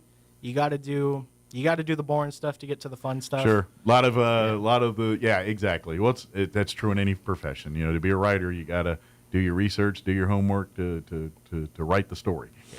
So. And that's one thing I didn't even realize was helping me. There's so much inspiration that I've already drawn. Okay. Even just looking at titles. So it's kind of giving you subjects and inspiration for topics. Huh? Yeah. Even though things may not be related in any way, shape, or form. Okay. Just taking a title titling something is so hard, and people don't realize that. Whenever you're titling nonfiction, getting a perfect title is extremely difficult. And so a lot of the times I like to pull from nonfiction. Sure. And that is probably the best thing that's came out of organizing and just going through hundreds and hundreds of books and documents. Sure. So I'm curious, when you deciding that writing's your path, when you initially thought that, what was the types of things you were thinking about writing about versus, maybe now that you've been with the historical side for a little bit? I mean, was it like, were you thinking like fantasy? Was it historical? Was it fiction? I mean, where were you leaning versus where you're kind of leaning now? I really wanted to write historical fiction that was allegoric of modern day events. Gotcha. And the more and more I've looked at that, I feel like it's a lot more fun to look into things that have actually happened. Gotcha. And retell them almost exactly how they were meant. Gotcha. I'm very curious because I read. I'm part of the historical side. I kind of like these kinds of things too. I'm very curious. Is growing up for me, one of the books and things that kind of got me really loving history and all that is I don't know if you've heard of an author named Michael Shahara. He's a Pulitzer Prize winning author. He has a son that also has written. He's no longer with us. He passed away. He wrote a book called The Killer Angels, and that book is about the Battle of Gettysburg. The Ted Turner turned it into that movie Gettysburg. I don't know if you've ever heard or seen. This was a movie that came out in the 90s. It was like a 4-hour movie with but anyway, but it's Killer. The book is called The Killer Angels, which the movie was presented, and it's basically not changing the history of the Battle of Gettysburg. It's telling that story as it is. But the fictionalized side is it's kind of going into the emotions of the people involved on the battle. So, we know the orders, we know what troop went where and what, but this is kind of talking like, the movie's kind of saying at the, day 2 of the battle, here's the general sitting around talking how they're feeling, and so based on conclusions in history, we can kind of know what they were thinking, but where the fictionalized come in, it's like now you're starting to get into how people felt about the thing, and a lot of it's based on history through other letters and say, well, General Longstreet wrote a lot of letters this way, so I think he acted this way, so we're going to make him act this way in the thing. So does that make sense what I'm talking about? Yes. So I'm kind of thinking, is that kind of like what you're thinking of when you write we're writing what took place, but maybe some of the emotions, some of the what they were thinking and what they said may not be true to history. It may be an interpretation of what we think what they were doing. Yeah, there's only so many times you can write about the specific battles that happened in the Civil War or the Revolutionary War, or even World War I and II. Sure. But there's infinite amount of possibilities with writing around the people involved in that, especially the ground troops. Right. I think No Country for Old Men is one of the greatest movies ever made. It is probably within my top 15. Yeah. And I do watch a lot of movies, so that's a good one. That's a pretty pristine placing. Nice. So like today, like have you started writing? Are you doing like short story, like because to write a book you got to write. It's like if you want to be an athlete, you got to run. You know what I mean? So do you do a lot of writing, even if it's not a novel form? Just an essay, a poem, or short story, whatever. Oh yes, I love doing short story writing. Okay. I don't think I'm at the point where I can approach a full-on novel. Sure. But I write tons of short stories. I've been writing short stories since I was 13. Sure. Before I even. Well, the concepts are the same because at the end of the day, you're telling a story, and every story has to have certain pieces. And whether it's a short story or the Iliad, it's got to have those elements. And so that's what you learn, and you learn it, through those short stories. And I think as you're learning to develop those things and how to kind of suss it out, that's when it'll be easy to write the novel. When you're taking, all right, I want to take this event, but how do I tell it in, 50 pages versus 250 pages? And so yes. Cool. So I've got to ask, let's talk about your experience today. What's, working in the archives. Like we did the low point. What about the high point? What's been some of the cool things that kind of, I don't know, either blew you away or just like, wow, this is just cool? How much history is contained into one building with two very, relatively speaking, small floors. Sure. Right? Like the square footage is massive to some, but in terms of that much history to be fit into such a small space, it's incredible. Well, this is the reason why we have the book sales and things from time to time, because we just can't hold it all.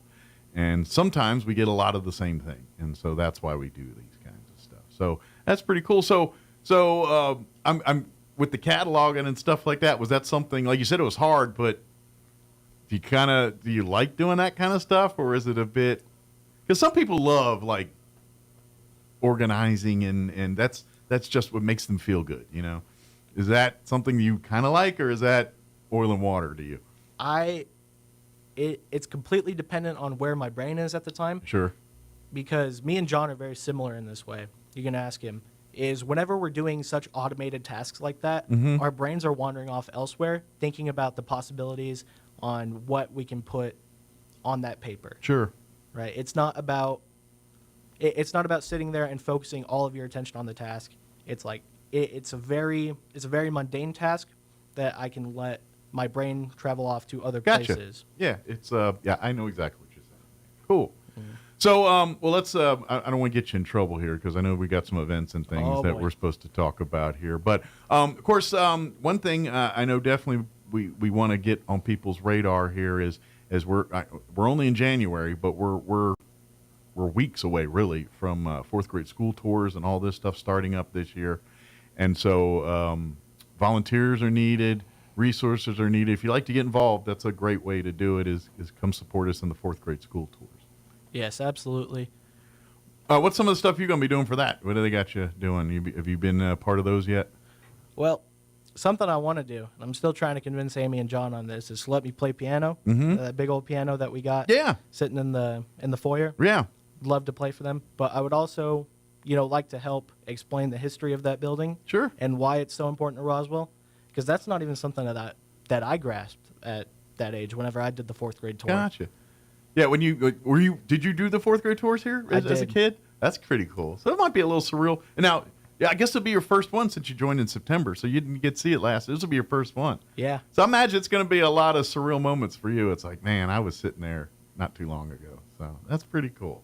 Yep. That's pretty cool. All right. Now you said you play. Are you a musician? Do you do that side too, or can you? Are you just like you got skills on the piano too? Yeah, I've got some pretty cool things in my piano catalog. Nice. Good deal. Love music. Excellent. Creative type there, with the writing and all that good stuff here. So, but what are the dates and all that for the fifth grade? Do you have them off the top of your head? Because I don't. I don't have them off the top of my head. Okay. I didn't know if they were in the notes they but gave we you. do. We do have pamphlets that we are handing out. Okay. At this current moment, and they should be in early February, to mid-February. Perfect. What I always tell people, for more information about everything we talk about here, go to the Historical Society's website, which is roswellnmhistory.org, and there you can learn more about the fourth grade school tours. Scholarships, we're in that time of year where those are going to be announced here if they're not already here pretty quick, where they're going to be announcing the scholarships.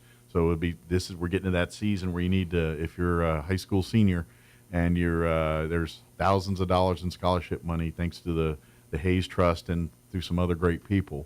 But we're in that season where the applications, and I feel like March is around the deadline times for getting some of that stuff turned in, but that should be coming up on the website as well too. So be on the lookout for that. I don't know if that was something you're supposed to talk about, but I know that's generally something around this time of year we always need to let folks know about. So. Yeah, no. If you got any kids in high school, tell them to apply. There's no reason not to get money for college. I'm about to say you might be in this window of filling out one of those applications yourself here, maybe.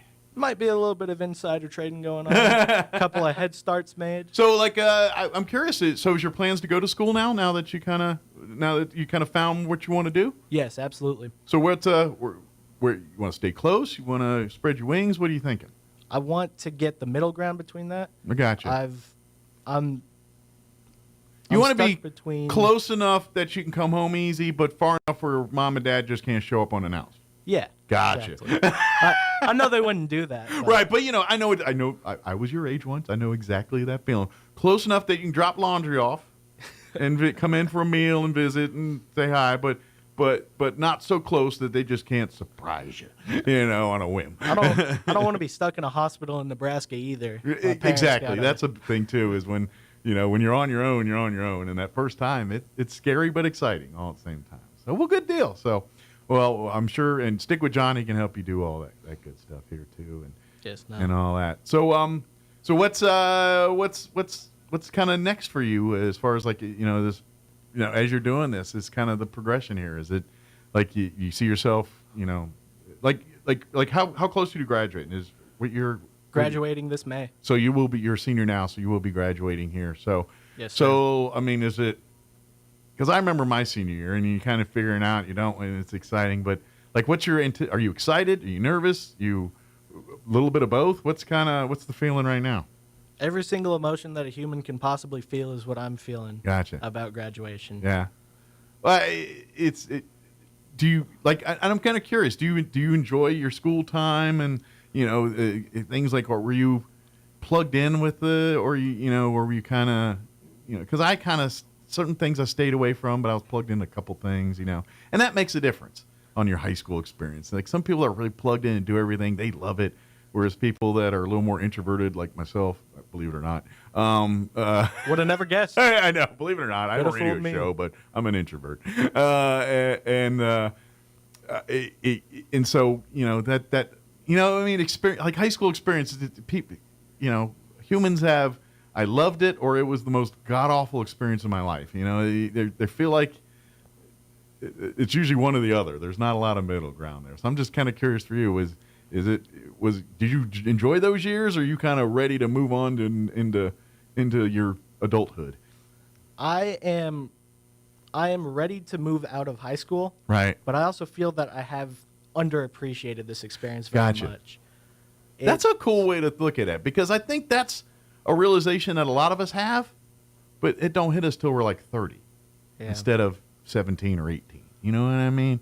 That's a very mature way to think of it, because at the time you're like, this, I would never, but then later on in life you look and like, to get here, I needed to go through that.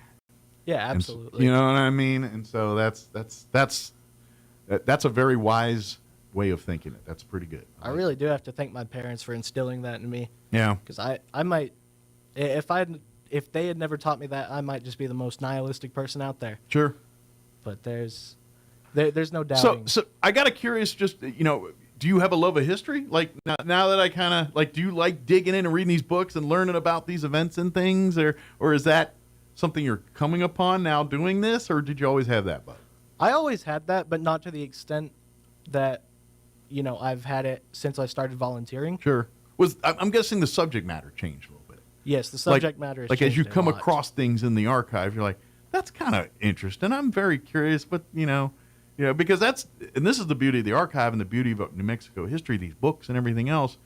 It covers the gamut of everything from, the dates and who begat whom to where and what and all that. But then it's talking about the lore, the culture, the separating what was biblical and religious to what was wise tale and what was, you know what I mean? Just the, you know, the various traditions that have come from this state in this area.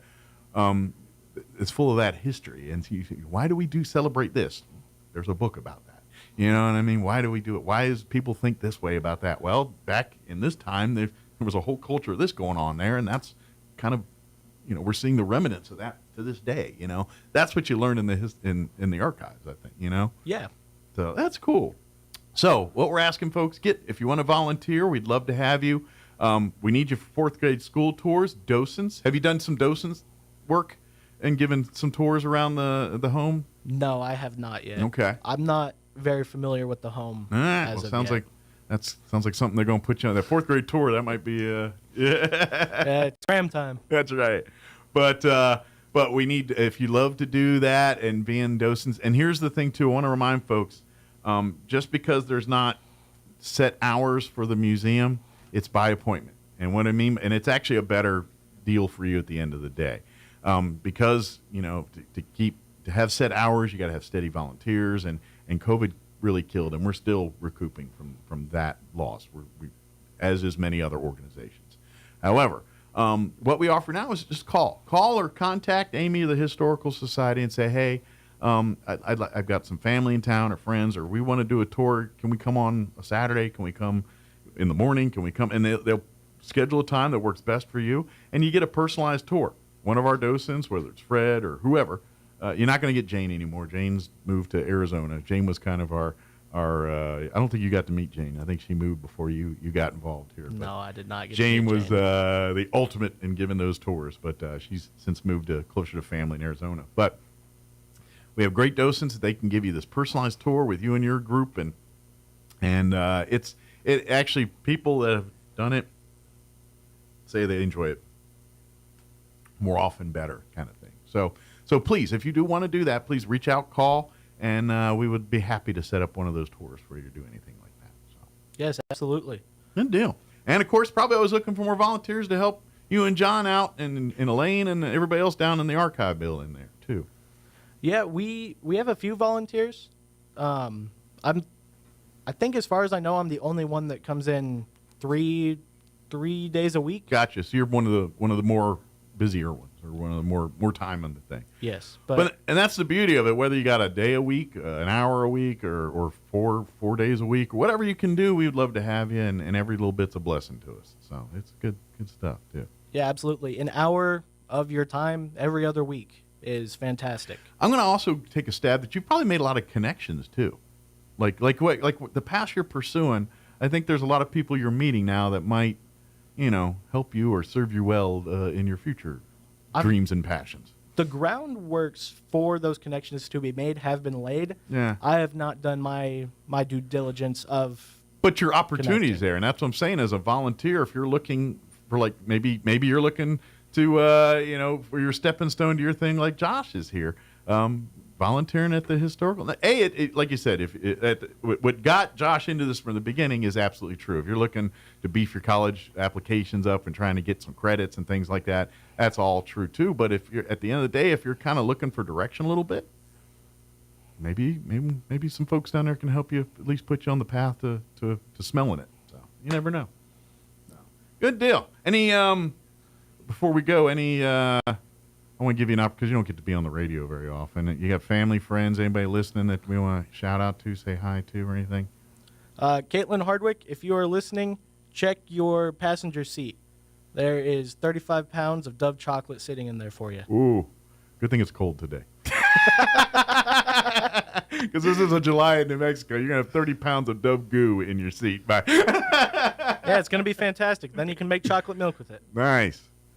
I think you gotta slip Jacob here one of those candy bars though. That's the price you pay here. So good deal. Absolutely. Excellent. Well, thank you for joining us. Appreciate it. And what you got there? The number for the Roswell Historical Society. Yes, smart, because I never remember it. Get your pen and your paper out. 575-622-8333. Very good. And of course, you can go to roswellnmhistory.org online. Also, don't forget the Historical Society for Southeast Mexico also has a Facebook page. I highly recommend you like and follow that. that's a great way to stay abreast on some of the events and things as we gear up here in the spring with school tours, fourth grade school tours and some of these other events. That's a great way to kind of stay on top of when those are happening, and you can get sign-ups and whatever you want to do for that. So.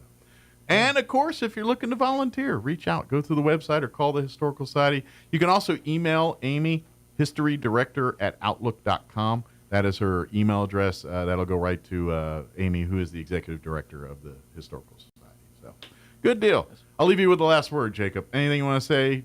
Anything you want to do on the radio or say that, family friendly, of course, that you wanted to do or get a chance to or we didn't get a chance to do? I love Roswell. There you go. And the proof's in the pudding. Cool. Well, thank you, Jacob. And I'm glad to see you and welcome. I'm glad it's awesome that you're doing such great stuff at the Historical Society. And I got a funny feeling, you never know. Might be scrolling through the Amazon, and there you know, Jacob Hardwig novel right there up on. You know what? Now I got to ask Jacob. Would you go by Jacob Hardwick as an author, or are you going to go with pen name? I'd probably go with my first and my middle. Jacob Hardwick just doesn't have a whole lot of ring to it, but Jacob Ryan. Yeah, Jacob Ryan definitely Ryan. has a definitely author. Jacob Hardwick, be honest, if you're pursuing acting, I'd stick with Jacob Hardwick. I feel like that's a good acting name.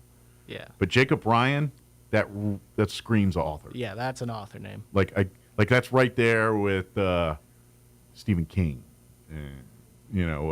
Tom Clancy. Tom Clancy, or the guy who does all the legal ones, whose name just went right out of my head. He did the Firm and all those. What's Grisham? John Grisham. John Grisham. Yeah.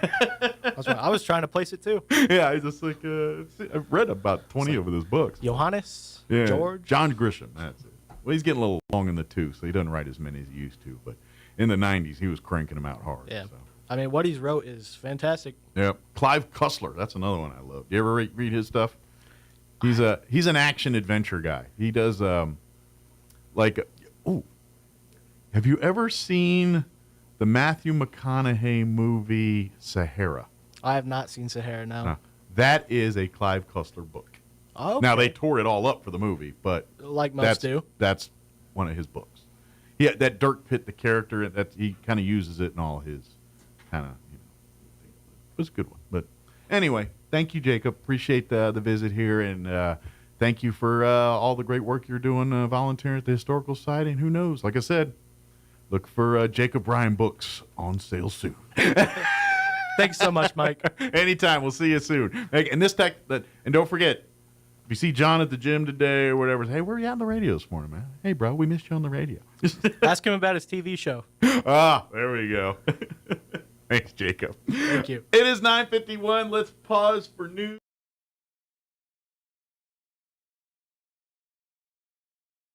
Traffic Safety Division, working with the City of Roswell, will host an in-person car seat inspection clinic on Saturday, February 1st at the Roswell Recreation and Aquatic Center in the south parking lot. The free educational event will provide parents and caregivers instruction on the proper selection, installation, and use of their car seats from nationally certified child passenger safety technicians. Also in Roswell, South Park Cemetery staff will soon remove all Christmas flowers and decorations that were left at grave sites. People who would like to retrieve those items from grave sites should do so by February 2nd. Cemetery staff will begin clearing and disposing of the Christmas items on Monday, February 3rd. Christmas items, which can deteriorate in the weather, are removed each year several weeks after the holiday to help keep the cemetery and individual grave sites well maintained and neat.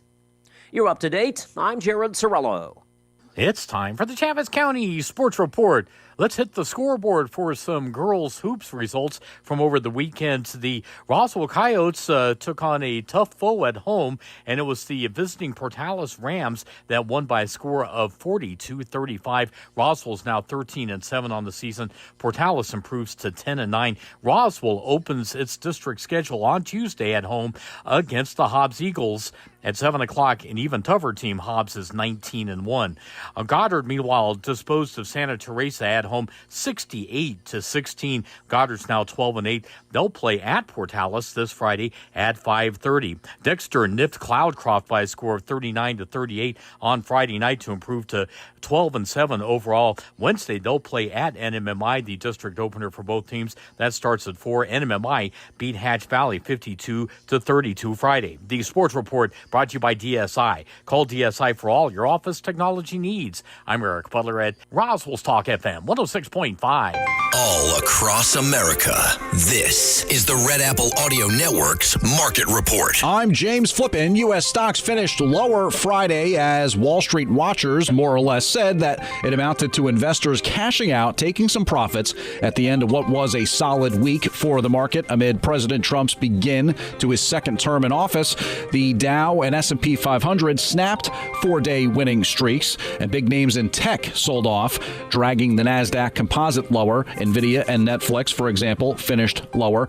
And President Trump last week called for lower interest rates and lower energy prices. The Fed does meet this week, but at this point, the consensus expectation is that the central bank will leave rates unchanged. In economic data, existing U.S. home sales rose to their highest level in 3.5 years per the National Association of Realtors. Consumer sentiment fell in January, tied to inflation concerns. Inflation expectations for the year ahead soared to 3.3%, reaching their highest level since last May. And today, look for December's new home sales. In company-specific news, Novo Nordisk popped in response to positive early-stage results for a weight loss drug. On the downside, Texas Instruments slid more than 7% after cutting its guidance for earnings. And with business, I'm James Flippin. This is the Red Apple Audio Network's Market Report. This is Judge Janine Pirro with an important message. A mom and her son were being followed by a man in a parking lot. As he approached their car, she pulled out her Byrna launcher, and the sight of it was enough to make him flee. Byrna gives you the power to protect your family without lethal force. No permits, no background checks, just peace of mind. Visit Byrna.com and use code Janine for 10% off. Remember, Byrna isn't legal in New York City or Yonkers. Stay safe, stay prepared with Byrna. In a medical emergency, every second counts. Artesia General Hospital's emergency department is open 24/7, staffed with highly trained professionals ready to provide life-saving care when you need it most. Don't wait. When minutes matter, trust Artesia General Hospital. Quality emergency care close to home. Learn more at artesiageneral.com. Time to trade in and trade up in 2025 with Roswell Honda. With a fresh new lineup of vehicles and great rates that mean you can trade up and save. Like a new 2025 Honda Civic Hybrid, just 4.9% for 48 months, 2.9% for 36 months on new Pilot and Ridgeline, and 2.9% for up to 60 months on new 2025 Honda Accord. So hurry in before the savings pass you by. Trade in, trade up, and save at Roswell Honda, 2177 West 2nd. Time to move into a new year at the Calico Cow Fabric and Gift Shop in Roswell. Valentine's fabrics are here and spring fabrics are arriving daily with a great selection of quilts, Valentine shirts, and rope bowls made right here at the Calico Cow. And Brothers sewing machines are on sale now. Plus, the Calico Cow can fix and perform maintenance on all brands. Out of town? Log on to RoswellQuilting.com to order. We ship direct. The Calico Cow Fabric and Gift Shop, 200 East College in Roswell. Want to know how? Come see the cow. The new year, new ride sales event is on now at Roswell Nissan with 0 down, 0% APR available, and up to $4,000 more for your trade. Hundreds of vehicles in stock, and I-10s are welcome. Is your current payment too high? Roswell Nissan can help. Payoff too high? Roswell Nissan can help. Interest rate too high? Roswell Nissan has got you covered. Trade in your keys and trade up to a fresh ride in 2025 during the new year, new ride sales event on now at Roswell Nissan, 2111 West 2nd. Your home for Coast to Coast AM in Roswell, 106.5, Roswell's Talk FM, KEND, Roswell, New Mexico. When the Colombian government refused to accept military flights carrying detained migrants from the U.S. over the weekend, The president retaliated. He announced an immediate 25% tariff, a travel ban, and visa restrictions. Colombia's president resisted at first, but late Sunday night the White House said Colombia had agreed to all of President Trump's terms, including the acceptance of deported migrants arriving on U.S. military aircraft. Greg Clugston, Washington. President Trump is suggesting that Egypt and Jordan take in large numbers of Palestinian refugees from war-torn Gaza. Mr. Trump says as of now, Gaza is no place for people to live. It's literally a demolition site right now. Almost everything's demolished, and people are dying there. So I'd rather get involved with some of the Arab nations and build housing at a different location where they can maybe live in peace for a change. Temporary, or would they it could be either. It could be temporarily, could be long-term. But Egypt and Jordan don't want the Palestinians. They're rejecting the president's proposal. In fact, Jordan's foreign minister says his country's opposition is firm and unwavering. The Senate expected to vote later today on Trump Treasury Secretary nominee Scott Bessent. Israel says Hamas has told it that 8 of the 33 hostages to be released under Phase 1 of the Gaza ceasefire deal are dead. The remaining 25 said to be alive. And it's going to be the Philadelphia Eagles, Kansas City Chiefs, Super Bowl 59. Watching Wall Street this morning, the Dow is down 59 points, while the NASDAQ is off 528 points. More on these stories at townhall.com. Wesley Financial Group is not a law firm. If you own a timeshare, don't miss this public service announcement from Chuck McDowell, founder of Wesley Financial Group. If you receive an unsolicited phone call or mail piece to discuss selling, renting, or especially canceling your timeshare, don't fall for it. If you really want out of your timeshare, hang the phone up. Everybody wants cheap airfare, but where do you find it? You call low-cost airlines. Their prices are direct from the airlines, and they're so low you can't find these fares published anywhere. They specialize in cheap flights, discount hotel rooms, cheap car rental rates, and great package deals anywhere around the world. Wherever you want to go, they can help you get there cheaply and with a best price guarantee. If you want the lowest prices on your airline tickets or other travel services, call now. That's right, call. That's the only way to get these rates. Experts are standing by 24/7 to get you the cheapest airfare and hotel rates available. So don't wait. Call right now for the lowest travel prices anywhere and for great last-minute travel deals too.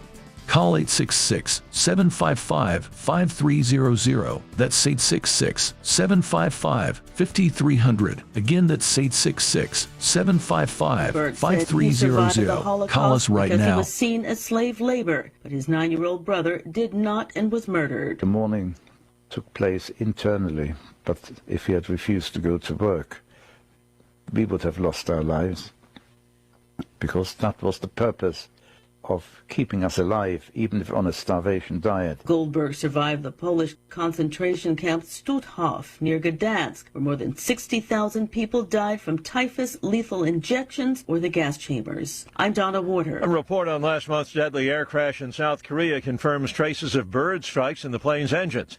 The accident killed all but 2 of the 181 people on board. Townhall.com.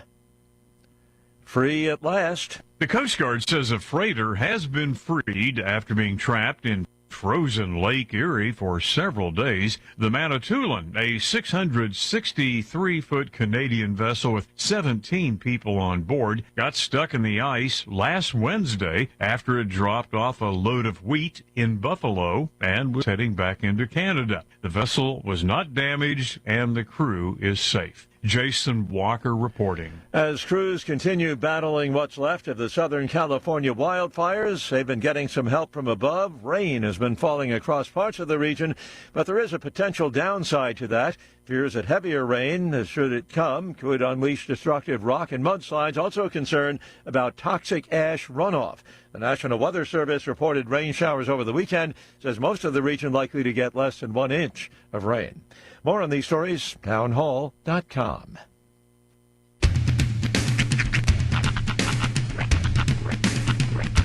What in the wide, wide world of sports is going on here? I promise you, whatever scum did this, not one man in this force will rest for 1 minute until he's behind bars. Now let's grab a bite to eat. Yeah, come on. A feel the hot wind on my shoulder and the touch of a world that is older. I hit the switch and check the number. I leave it on and then I slumber. I hear the rhythm ringing through it. Flamenco guitar and cumbia music.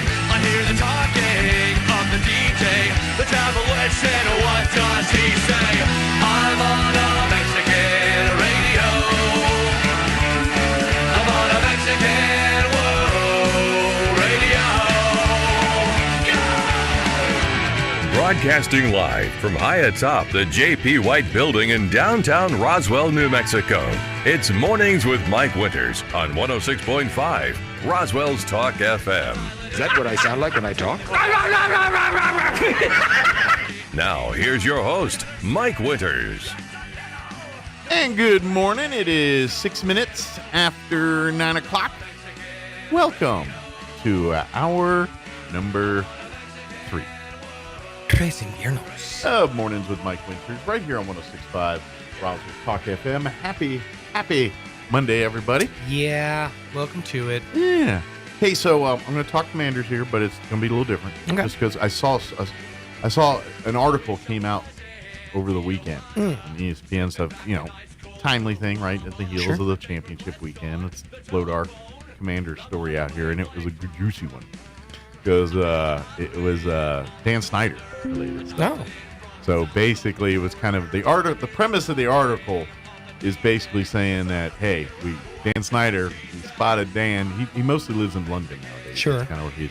But we talked to someone who recently had dinner with Dan, and they're talking about how he feels about the Commanders' success this year, and basically he's hating all of them. Oh, I bet. Which made every fan delight with glee.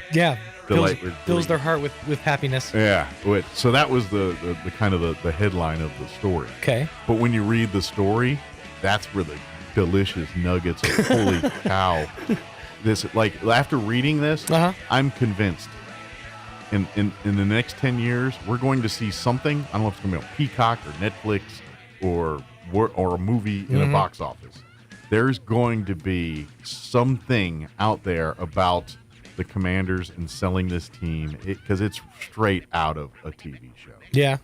And the part that makes me laugh is the last, like, this article talks basically the whole when the deal went down and the nuttiness behind that. The day that they were, like, put it this way. When y'all saw the press conference that the Harris group came on and said, we are now the owners of the Commanders, they weren't officially owners until like an hour before that press conference. It was still going back and forth. So that could have completely tanked the deal. Could have. Like, this is what, like, and here's the part that was interesting about it. And so the article kind of goes into the whole, so what went down was, so when it finally all came out and Dan Snyder, he said, all right, I'll sell the team, because they were turning the screws on him because of all the allegations and all the other stuff that's going on. NFL, finally, they turned the screws, and he said, I'll sell the team. He said, but only for $6 billion. And he put that number out there, thinking no one's going to have $6 billion for this team. And then the Harris group got some investors, and they put the number up. Said, we'll do it. We're going to do it. And then the NFL said, great, we got a deal. Oh, Dan, we're fining you $60 or $70 million in fees because of this, that, and so it knocked the sale figure back under $6 billion. Oh, wow! Dan Snyder was furious. Of course, like, I'm not going to sign this. I'm not going to and he's like, I don't care. I will sell the team. I'm not going to sell the team. I'll run. He was putting his foot down, iron fisting. Yeah, and like everyone's calling him. People are talking to him. And this is where I'm going to make this statement right now. The Commanders, when and if a new stadium, or maybe it's this one, I don't know. We don't have statues of people, like we don't have Landry sitting out in front of it, or we don't have we don't have statues of people in front of our stadiums like some other teams do. We need to put one up, and it needs to be Joe Gibbs. Yeah, and it needs to be Joe Gibbs. Okay, and that before this story, he should be up there anyway because Joe Gibbs is a god in Washington. He's all of our Super Bowls were under him. Right. You don't know the story, go read a book. It's there out there somewhere. But Joe Gibbs So literally, Joe Gibbs talked to him. Mm. And between Joe Gibbs and Dan Snyder's wife, they convinced him to sign. Wow. And finally do this. Huh. Joe Gibbs, the man who brought us the Super Bowls, the man who's a god in Washington. He took him out into a field. Also is the linchpin in getting this team under new ownership. How if this man don't deserve 7 statues in anything Washington Commanders, Redskins lore history. He does. They should just change the name to the Washington Joe Gibbses. The Gibbses. Because the man is here. Put his logo or his face on the side. I picture a somber Sunday morning. Yeah. A calm pond. Yeah. Just glassy pond. And then slowly a rowboat comes into the scene with Joe Gibbs, Dan Snyder, and a single shotgun sitting between them. Right. And he looks at Dan and he says, make the right decision. Right. Make the call. Well, here's the thing. And I don't know if people know, at the end of the day, Dan Snyder is a Washington Redskins fan. His dad was a rich dude and all, he's born of money. He is money, Sure. and that's money. But he grew up in Silver Spring, Maryland, and in Europe. London, because his dad was some kind of something or another. I don't remember the whole story, but it was the thing. But anyway, and so he grew up as a Redskins fan. He grew up like me. Joe Gibbs is a man that is Joe Gibbs. And Joe Gibbs is beloved in the D.C. Sure. Like, you don't get it. Joe Gibbs, you cannot say a bad thing about Joe Gibbs in the Washington world because the Are you entire... getting paid for every time you say his name? I'm just telling you, in the fandom of Washington, there's God. And then there's Joe Gibbs. There it is again. And he's right there. And all I'm saying. And so the fact that at the end of the day, and that's why I'm like, they need to make a Netflix movie about it. And Joe Gibbs has got to be like the center of the whole thing. I'm going to keep saying it now just to keep going. I know. They need to name the stadium Joe Gibbs Stadium. They got to have Joe Gibbs meal Come in with specials. hot dogs. Come on down and get yourself the gym dog. But I'm just saying, it just as a fan of this team, and then I hear and guess who saved the day again? Joe Gibbs. And I'm like, of course he did. Of course he did. This story writes itself. Yeah, So. I'm intrigued to see the kind of the inner workings and machinations of all that. Oh, yeah. Because it's always funny to go back after the fact and see. So what did actually happen? I know what you said happened, but what really went down? Well, and I'm going to take a stab. It's going to be a guy named Jason Wright, who they're going to get to tell the story. And then, because Jason Wright was the guy under Snyder that was kind of running football. He's a young kid. He worked his way up through, and at the end of the day, he's actually a good dude. Sure. Like, he came over with the new regime for a year for the transition, and then they let him go. Right. And he was also part of the main reasons they're called the Commanders today. He was part of all that. Okay. And so Jason Wright's a polarizing guy. A lot of people hate him. A lot of people don't like him. Right. But he's had a foot in both worlds. And he was also, so I think when it comes to getting this story out and who knows this story better from both angles, he might have the perspective. He's the guy. So would they peg him as like the narrator, the 30 for 30 guy, or would they peg him as like the key interview, the linchpin interview? I don't think he's going to be even involved. Like, he'll just be a sideshow in the thing. But I think the details of the story are all going to be coming from his version of it, because he's literally saw. Because I don't know how he feels about Snyder. He may hate the guy, but he never could say that and in the position he was in, ever. And he never has. But deep down, I got a feeling he's going to talk about Snyder. And it's not going to be good. And it's going to be this Netflix thing or whatever amalgamation it turns out to 10 years from now. So here's what I'm going to pitch. Yeah. Okay? The ESPN 30 for 30. Yeah. Snyder v. Schneider. Yeah. It'll start there. No, hang on. Have Dan Snyder and Dan Schneider sitting in a room going tit for tat on how bad they are as human beings. Right. Saying who's the worst one. Right. And then I'll throw another wrench. We can get a moderator, John Schneider. Bo Duke.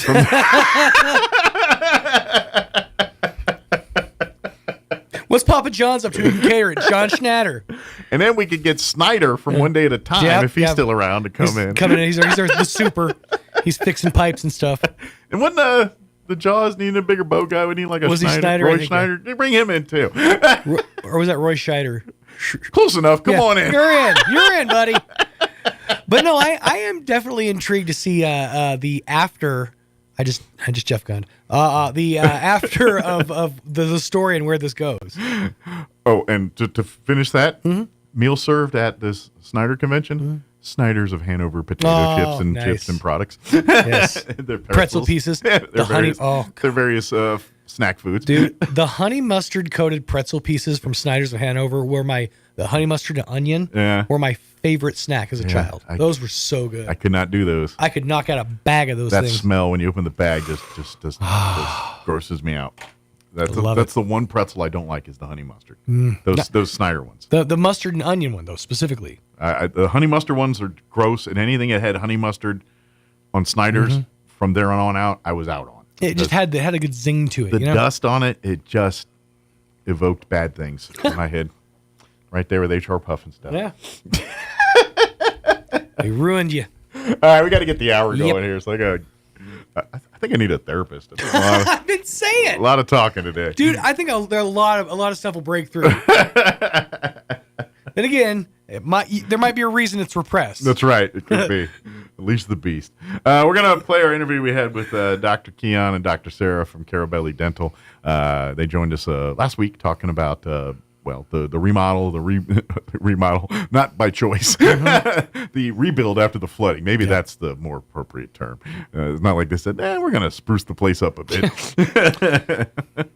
This place could use a stick up. Right. No, it's. So we'll play that interview for you here in just a few. You're not going to get me on another rant, are you? No. I've had one too many today. I need to stop. No, just because you said Roy Scheider. Yeah. Did you guys know Roy Scheider was in the Punisher movie? Which Punisher? The 2004 one? Really? Is that the one with what's his name? Thomas Jane? Yeah, Thomas Jane. Yeah. That one. Yeah. Huh. Yeah, he plays his father. Oh. You know what? I didn't know that until There's I watched quite a it. few famous people in that movie that you don't realize it until you watch. Oh, that guy was in it. That guy was in it. Because I watched it about 3 years ago, having that thought. I've since forgotten all of it, but I know if I watch it again, I'm like, oh yeah, that guy's in it. And so, character actors' biggest goal in their career is to become, it's that guy. Yeah. Well, watch Saturday night. There's a lot of Robert Whirl's in there. He plays I think he's just one of the control room guys. Okay. But every time I'm seeing him, I'm like, there's Robert Whirl. I'm like, now I grew up, people that are younger than me, the guy's irrelevant today, but in the 80s, he was kind of popular. Yeah. He had, to me, he's Arliss. I cannot not see him as Arliss, which was a HBO show where he plays a sports agent in the 90s. That was kind of big for a minute. But there he is, Robert Whirl sitting there. But he's a stand-up comedian by trade. That's his day job. But anyway, he's there. And I'm going to think that's because he's friends with the Reitmans and that circle. Yeah. Because this is Reitman's kid that directed Yeah, this. Jason Reitman. Jason Reitman, directed it. Which makes sense because anything that's late night-esque in a movie or thing is usually a Reitman attached. Yeah. You remember that movie, which is completely not relevant today, the Late Shift. Remember that movie?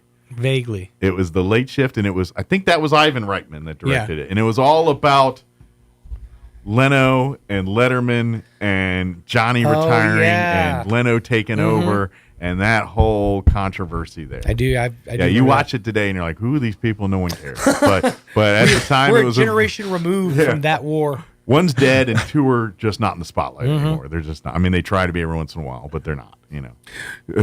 Leno tries to get to the spotlight and then he falls 30 feet down a hill. Hotel Hills, and then David Letterman puts out that interview show once every 10 years on Netflix. Yeah, past that, he's just growing a beard at this point. Yeah, he's a chia pet. He's a chia pet. But he lives in his ranch in North Dakota or Montana somewhere up there. Yeah. I want to say maybe Vermont, but it's up there. Oh, I thought it was up west. It might be. I'm not sure. Maybe it's up there. I just know it's with horses and ranch and stuff. He's living comfortable. And he's got a Amish beard now and everything else. I think what it is, he does a show. He does one of the interviews, and then he shaves baby face smooth. Yeah. And then he waits until it grows all the way back for him to do another show. I wonder if his office at home has a bunch of pencils stuck in the ceiling. Holes, just holes. Yeah. That was kind of They all do that, don't they? No, that was Letterman. That was a his Letterman thing. thing. That was a Letterman thing. Well, no, Colbert did it too. He had Well, a he big stole it from bushy Letterman. He did gray it in beard. homage. Yeah, that's all Letterman right there. Anybody who does it is homaging or stealing Letterman. That's true though. Conan, when he broke off and started doing his solo thing, he grew a big old beard too. Yeah, there's just something about it. It's like When you're late night, when you have to shave every night and you don't have to anymore. Yeah, it's just let it grow. I'm going to tell you this right now. If you're a redheaded freedom. person and you grow a beard, everyone's going to think you're a Viking. Just You know, blank. when you're an old person. He does have that look. Have you seen that show? Yeah. The show he does. He does have that look about him. As soon as you put a beard on a redheaded person, they go like a Viking. Oh yeah, Ivan? Just what it is. Ivan the Red. Yeah, when the beard comes, so does the helmet with the horn. It's just it's like peanut butter and jelly. All right, 9:21. Let's go ahead and get you up to date on the weather, and then we'll take a quick break, and then we'll play our interview with the folks from Carabelli Dental. Don't go away. I'm meteorologist Steve Hamilton with your Pecos Valley weather. We're in the upper 40s for the afternoon high today. We have high pressure over the area for now, so things look pretty good. We'll be getting sunshine today and fairly light wind. For the overnight hours, some clouds moving through and are low in the upper 20s, and then we'll get a mix of sunshine and clouds on Tuesday, upper 40s to low 50s on the high. Then we could get a few showers popping up on Wednesday. That's your latest forecast. I'm meteorologist Steve Hamilton. Attention Roswell, the all-new Roswell Ford is back and open for business for service, parts, and sales at our dealership at 821 North Main Street. Our goal for 2025 is to make buying and servicing your new Ford and quality pre-owned vehicle super fun and super easy. In addition, Roswell Ford is a fun place to work, and right now, we're on the lookout for experienced, hardworking English, Spanish, and bilingual service technicians. To add to our team, we offer top pay and benefits, including sign-on bonuses for experienced full-time service technicians, as well as healthcare, dental, vision, and generous paid vacation and matching 401k retirement. Stuck in a dead-end job? If you're a highly motivated service tech who's a team player, come grow with us at Roswell Ford and be part of Roswell's most dynamic service team. What are you waiting for? To apply, stop by Roswell Ford. Apply online at roswellford.com or call 575-623-3673 today. Get on board at the all-new Roswell Ford, now open for service, parts, and sales at 821 North Main Street in beautiful Roswell, or visit us online at roswellford.com. Roswell Ford conducts pre-employment background checks and drug screenings and is an equal opportunity employer. When you stick with Block, everyone's a winner. Weekly prizes and giveaways like a Samsung 65-inch 4K Smart TV to be giving away on February 21st. Your Roswell, New Mexico H&R Block wants to help those affected by the recent flooding that affected our beautiful city. We are offering a discount to any tax filers claiming a casualty loss deduction this season. Please give us a call at 575-622-5455 or stop by our new location at 701 South Main. H&R Block has got you covered. What made Roswell Hyundai the #1 used car dealership in southeastern New Mexico for 2023? Great selection, great savings, and great people. Roswell Hyundai has an amazing selection of makes, models, and model years to choose from. If you can't find it, Roswell Hyundai can get it. And Roswell Hyundai will take any trade. The experts at Roswell Hyundai will work with you to get you behind the wheel of your next dream ride. So, what makes Roswell Hyundai the #1 used car dealership in southeastern New Mexico? You do! Come check out the Used Car Supercenter only at Roswell Hyundai, 1909 West 2nd. Roswell Livestock and Farm Supply is your one-stop shop for farm and ranch supplies in southeastern New Mexico, with a friendly, knowledgeable team that can help you find the answer to your problems. With brands you know, including Preferred, Pearson, Purina, High Pro Feeds, Ariat, Wrangler, Cinch, Justin Boots, and more. Roswell Livestock and Farm Supply is a proud supporter of area sports, 4-H, FFA, and the farmers and ranchers of tomorrow. Roswell Livestock and Farm Supply, 1105 East 2nd, celebrating being family-owned and operated for 50 years. Stock up your freezer with premium New Mexico grown beef cuts delivered straight to your door from Runyon Cattle Meats. Runyon Cattle Meats offers premium grass-fed, grain-finished beef in whole, halves, and quarters, along with special seasonings that perfectly complement the meat. Find mouth-watering recipes, cut lists, gift baskets, and more at RunyonCattleMeats.com. Order today by calling Runyon Cattle Meats at 575-760-5655 or online, RunyonCattleMeats.com.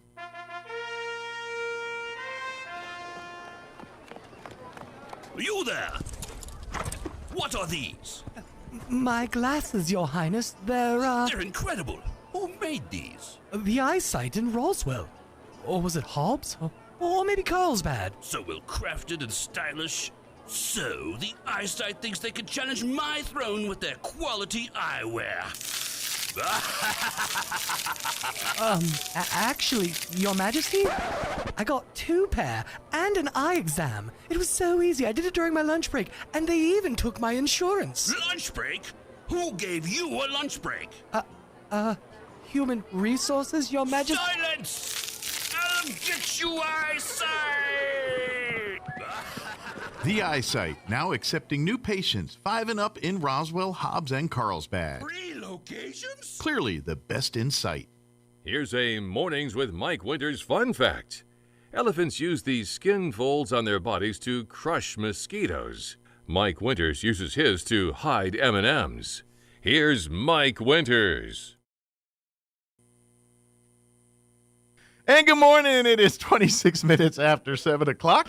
And joining us in studio this morning, they let him escape the building for a little bit, from Carabelli Dental, Dr. Sarah Usher, Dr. Keon Agar as well. Good morning, guys. Good morning. Good morning. Happy Martin Luther King Day, inaugural day. Happy Monday. Yeah. There's a lot going on. It's a lot going on. Happy go outside, become a popsicle. Yeah, happy freeze your patoozies off. Yeah. I'm happy my pipes didn't bust this weekend. know. So That's that's something we can all give thanks for. But put them on tonight because it's supposed to get really cold tonight. 9. Oof. 9. 9. Wow. Yeah. So Just breaking records all over. if the you place. forgot over the weekend, don't forget tonight. Right. Good call. But anyway, speaking of sort of broken pipes. Speaking of water, water and Carabelli Dental don't get along. Yeah. You guys, for folks that don't know, the flooding really devastated the Carabelli Dental offices. There for a little while. And yeah. you guys spent 6 weeks which, to be honest, that's pretty quick. Super crazy. Super quick. I think when it initially happened, you were probably thinking a lot bigger time period, weren't you? I think we didn't really know what we didn't know at the time. Right. And so we just kind of hit the ground running and said, we're going to do this. Sure. And so we got some really good people on our side. I really want to say thank you to Gabby and his sons. Gabby's the best. Yes, And his wife. Gabby and his wife for Linda. loaning Gabby. Yeah, he's our contractor throughout all of this, and him and his family are just phenomenal people. But anyways, people like him and the blessings we've had and the support I saw a that lot we of had stuff on Facebook, from the social community. media, I mean, there's no reason where the public were just coming to help out. I thought that was Exactly. cool, and that was it because was really of that support, we're able to, to be Re-up. back in the building. Well, and this is kind of what it's awesome that they do that, but this is why you guys do the stuff you do, like the, where you'll spend all weekend just working on people's teeth at various events and things, Yes. free or no charge. But This that's is- not why you do it, right? But, We do but it I mean, because- this you do that stuff, but you know what I mean. But I think it just all comes full circle. Like Yeah. we're here for each other, type Yeah. of thing. But I think because you do those things, Right. people step up and say, "Hey, those guys are always helping Yeah. out." That's the mindset that True. It's very much. And the thing I'm hoping, and I don't want to get into finances and stuff, but I know that you guys invested a lot of money in that building. When Yes. COVID hit and the Yes. ventilation and all that stuff, like I'm hoping insurance is helping on some of, or at least you're getting some kind of, because I'm pretty sure replacing the equipment you had to replace and whatever did. else, you just can't roll down and order that on Amazon real quick. Let's you know just what I say mean? that dental insurance turns out is oftentimes even better than property insurance when Yeah. it comes to flooding. Well, it comes to flooding. That's that one thing. It I think didn't that, happen. So I think that the big takeaway from all of that is that we're back and that we're just so excited to be Good. there from a staff Yeah. perspective and a team We're hocked in perspective. our eyeballs in debt right now, but we're back, baby. Yeah. I try not to think about those I zeros understand, behind that number. But I understand. But it's a blessing to be back. It's really Yes. it's that I don't know how it was for you, but for myself, that first week was like surreal. It was Yeah. going from we wore work boots and it was just Tool belts to lab coats. Kudos to our team and to Sarah for leading our team and keeping. Our team was amazing. Our I've always said that we have an amazing team, and I knew it in our dental office because they treat people well. They're good at what they do. They're motivated. They're just incredible. Sure. Incredible people. But when this all happened, they showed up with shovels and hammers and work boots, and they went to work doing something completely different than cleaning teeth. Right. And they're cleaning walls out of the building. I mean, literally. Well, and this is it from my perspective as a person that's a a customer from that side of things. I'm in there 2-3 hours a year maybe after all said and done. Yes. But I can tell every time I go in there, as a testimony, what you're saying, Keon, is every time it's a very family environment where it's professional, but at the same time very relaxed. Sure. Where you walk in, crack a joke, walk out. You know what I mean? The music going. Well, it's crack very a joke. No. Do we even let you? I mean, between all the instruments in your mouth and the biggest problem I have every time is we'll get Keon in here eventually. He's got to shut up. So that's the biggest thing every time. I think that was probably the most challenging thing for our dental assistants. Is Dr. Hager. But it's a family, is what I mean. Right. It's a family with and so it does not surprise me just based on seeing how everyone just kind of interacts in your office. Yes. It does not surprise me that the day after the flood they're in there in the hip waders doing what they got to do to get cleaned They're up. amazing. They're amazing. But we're back. We're back. It was truly just amazing. We couldn't have done it without an amazing group of people that helped us, and a lot of prayer. But we're back. It's amazing and it's strange, and we're basically back to 100% again. Sure. And, just now you're playing catch up. Well, it's funny. It yes and no. I think the first little bit was a little bit of catch up, and now we're kind of just back to just the normal. Yeah, exactly. I mean, we during while we were closed, we were able to get a lot of our emergencies seen by other dentists in the community who were just wonderful. Sure, or able to see patients at their offices. So we were able to kind of keep we would work momentum. we kind of keep people triage the things that needed to happen, right. And then we can reschedule the things that can wait a little bit. Yeah, exactly. I mean, exactly. And so we were able to kind of really do a good job and kind of and get people the care they needed while we were down. And luckily we weren't down for 6 weeks is a lot, but 6 weeks it felt like a long. A lot of our patients will walk in, they're like, I can't believe I'm sitting in this dental chair right now. How did you do this? And so it's so cool because then they also recognize how awesome it is to even be there. So that gives me more positive energy too. Looking at the positive of all this, and they're excited to be there, which is so cool for us. Absolutely. They wanted to be there. Well, and that's again going back to all the other stuff we talked about too. The experience your patients get, and this is before flooding, before all.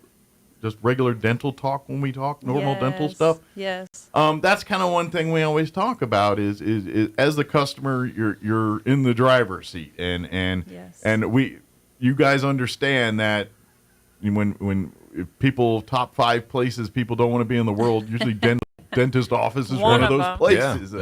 And so you do everything to make that is a pleasant experience. And again, it's back to what I was talking about, the family, just relaxed environment. If you're uncomfortable about, the drills and everything, we can sedate you to make you more relaxed or, we'll knock you out if you need to, I guess. But Mr. T, one way or another. Yeah, Mr. T would get on a plane. All our dental assistants, they're much stronger now, That's right. physically. So, that's right. With all this physical manual labor, they got guns now. And now their left hooks have improved. Yeah. No, the gun show walking around this way. But it's it's truly a blessing just to be back to what we're doing. Sure. And able to do, because it's also kind of one of those things that with the amount of stuff, the type of stuff we do, we do a lot of implants, we do a lot of sedation, all that stuff. It's not like you just set up a room and throw some stuff in there. It's all very specialized things. I mean, calibrated. To put someone to sleep. It's just not some you can't just do that. You go to a typical dentist and do that. That doesn't happen. Right. It's not. That's not how that works. And we, from a safety standpoint, so the ability to rebuild all of that technology within our office to back to where we were. Some of it even has improved, and so we've, a few of the machines got updates since you put in the last one. It was just one of those things. Some of our, some of the efficiency we found things were now that this new technology's out, let's implement this instead of using something that's 3-4 years old. Let's do a new technology. You have an opportunity here, right? Yeah. So it's let's continually just improve ourselves and improve the team and I'm not the most organized in like my mindset like Sarah has the, I mean, well, you guys have your yin and yangs, I'm sure. Exactly. But Sarah, was able Yeah. basically like as we rebuilt the office, like built in more efficiencies, more safeties, more just things that really I think not as many things that you can see from like a patient standpoint, but from a safety, from a technology standpoint, from a just overall patient care standpoint improved, which is really, really cool. So yeah. Exactly. Look, comfort standpoint, because as some of this equipment, is more, it's less invasive, less time involved, or it's kind of it's cool. It's really cool to be back. It's just a blessing to be back, and it's we love what I can speak for myself and Sarah. We love what we do, and it's fun to be able to do it again. That's part of the other thing too. When we were joking about getting Keon from room to room, and that's part of it because you actually interact, talk, treat with your patients. Right. You get involved in their lives as you get, and so as much as I mean, it's Mayberry meets ER. You know what I mean? And what I mean by that, it's got the state of the art of the ER, the latest and greatest, but at the same time, it's like walking into Andy's office in the town drunk, just letting himself into the jail, and I'll see you in the morning. That same feel, very homey. Yeah, exactly, just down home. One of the things that we like to do with patients when they come in is to understand where they're coming from and kind of like what their goals are, what they need, or what they want. And a lot of the times, it's nice to have the conversation, like you said, that Dr. Agar has, Keon has with the patients, and we chat with the patients, understand where they're coming from, what they want. So all the treatments that we provide and all the options we provide are to help patients get what they want or what they need. Is it get out of pain, or is it something different to change my smile? I want to look like this, or I want this, or I've been trying to whiten my teeth for so long and it's not working. What's an option, and so all those things are important to us when the patient comes in. One of the things we've been focusing on lately is veneer treatment, and it's something that we're doing in the office. One of the, as we've, Dr. Agar has said, changed our technology and the different things that we're doing. So we're really focused on helping people from even an aesthetic standpoint, boosting your confidence. Maybe people wanted this smile that they always thought they couldn't obtain, so different things like that. Dr. Agar spoke about implant treatment, things like, hey, I have a missing tooth. I wish I had a tooth there again, or I can't chew. So these types of surgical or even, aesthetic treatments are something that we love to provide to patients. And the technology in that area is advanced. Yes. Like I remember like the first generations of veneers and things, and you're like, whoa. That is really like close your mouth, it's a little bright in here. Well, what you're saying is true. It actually more, it's actually really, it's actually amazing, like, because we kind of know all this. We know these things, and when like, you can't tell they're veneers, is when it's like amazing. Right. You know what I'm saying? When you're just like something has changed and your smile's great, like That's what I'm saying. This isn't your daddy's veneers, is what I'm trying to say. And it's funny you say that, because that was for us for years was something that we, for example, okay, so like we adopted 2021, we pretty much went fully digital within our dental office for implants, for crowns, all this stuff. We went digital. Molds. The reason why now digital technology has been out since 2010. Okay. And every time I looked at it, I was like, every year I go, or every 2 years I go look at it, I'm like, this is not as good as what we already are doing. Right. So I'm not going to adopt this. If it's not better, it could be faster. It could why be more go backwards efficient. but don't have Why? to? If I can't provide a service that's better than what I currently do, then I'm not going to do it. So we were still taking molds and stuff. Well, 2021 came around, 2 technologies came out, and they were better than what we were doing. Gotcha. So we adopted both. Time to upgrade. Right. So we adopted one, and then the next year adopted the other. Which is all digital. It's all digital planning. When it came to veneers, if you asked Sarah and myself veneers in 2020, we were kind of like, veneers suck. They last a couple years. That they don't look so good. It's just not that they the suck. juice isn't worth the squeeze. Right. It was. We were kind of steering patients more towards, hey, this is not really the best option for you, because, I mean, I just felt like the technology was not there. It was like, as like what we've discovered is basically in the last, recently, the techniques involved in veneers, the ability to look at everything digitally and put it all together and everything, can actually do a long-lasting smile now. Before, it was kind of like you basically were getting like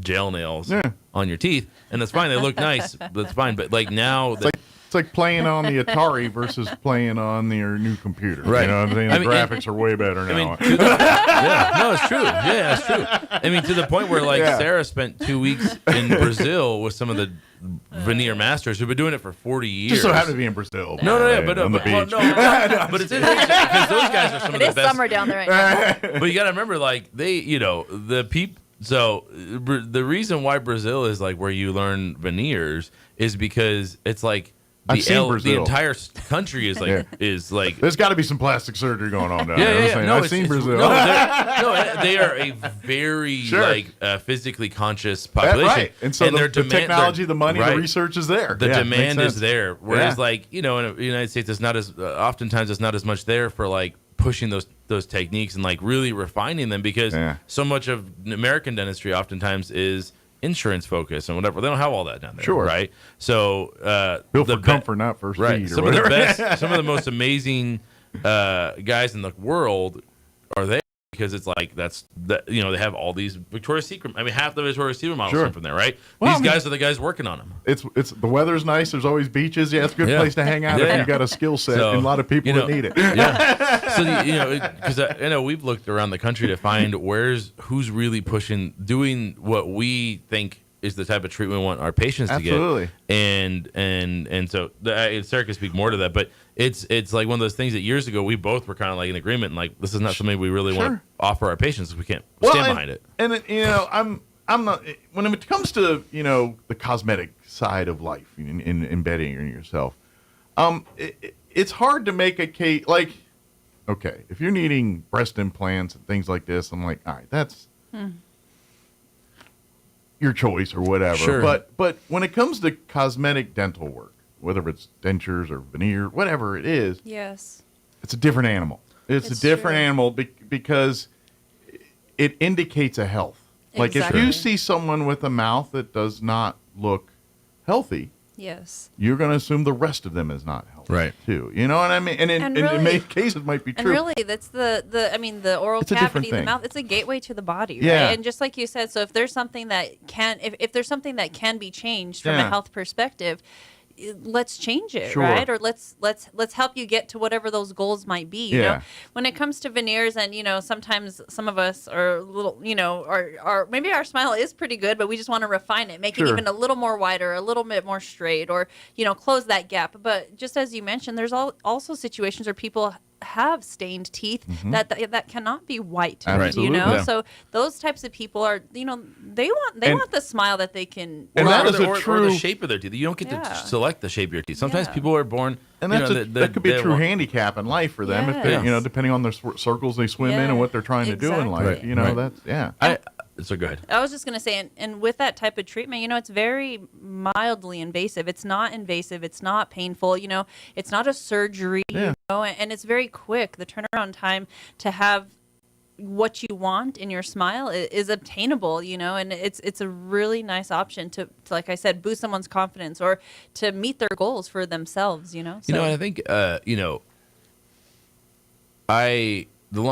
longer I live and you get older and stuff, and you just kind of like you start looking around, and I think so many times we see people who, and I think the younger generation is a little bit more aware of this, and they're very much like, no, I don't want to say selfish, but they're a little bit more like, no, I want this for myself, right?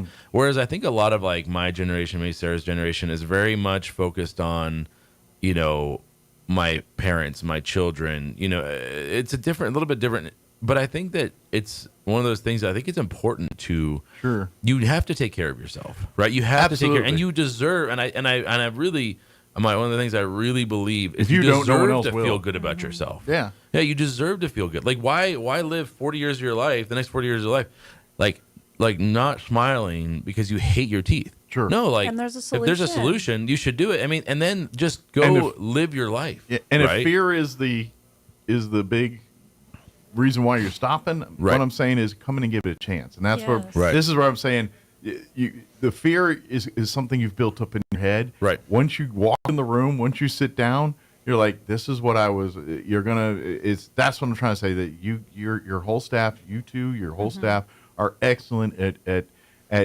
providing that ease, trust. Hey, we got you. This is not, and by the at time, least come check it out. You know, at least you're not committed to anything. Just come and see what it's all about. And by the time you're done, I guarantee you're going to be like, that was really, I really built up for nothing. And things like that. And trust me, the end game is where you're going to be so thankful you did it. I know, you know, like we talked with Sean and what you guys have done with his with his mouth and everything else, and it's a game changer for him and for people like that. And so, get yourself that opportunity. Come make an appointment. Talk. Like I said, they've been busy, but they'll get you in now. We're finally got back into the groove, the normal nice groove that they've set up to get everything going here. And so please come down and visit. Please get an appointment. Is it carabellydental.com? I can remember if there was a dot, another fancy dot on it. Carabelly Dental, which CARABELLI. Yes, sir. Right. Boom. Yeah. You know, Easy breezy. Nice. I type it into the computer a lot when I'm putting the commercials. I got to spell it right because it comes up on RDS. So if I spell it wrong, the world knows real quick. There you go. Cardabelli. What is it? Carbadoobie? What is it? Yeah, you know, it's just, you know, we're blessed to be back. We're enjoying being back. It's fun. We're having a good time, and you know, we're just excited. Yeah. It's funny. We love what we do, and we've always kind of loved what we do, and we've always been excited to go. But it's a newfound appreciation for even being able to go take care of our patients. Absolutely. So it's wonderful. Yeah, and I do want to just definitely, again, to anyone who's listening, to say thank you. You know, thank you to the people who stood by us through all that tragedy at the flood, and thank you for everyone who stopped even just to say hello, people who even, you know, silently prayed for us. I think that all that is the reason why we're sitting here today having this conversation. So from the bottom of our hearts and from our families, we just do want to say thank you to Roswell and to the surrounding communities and everyone who helped us. So thank you very much to everyone. It was, I mean, you know, you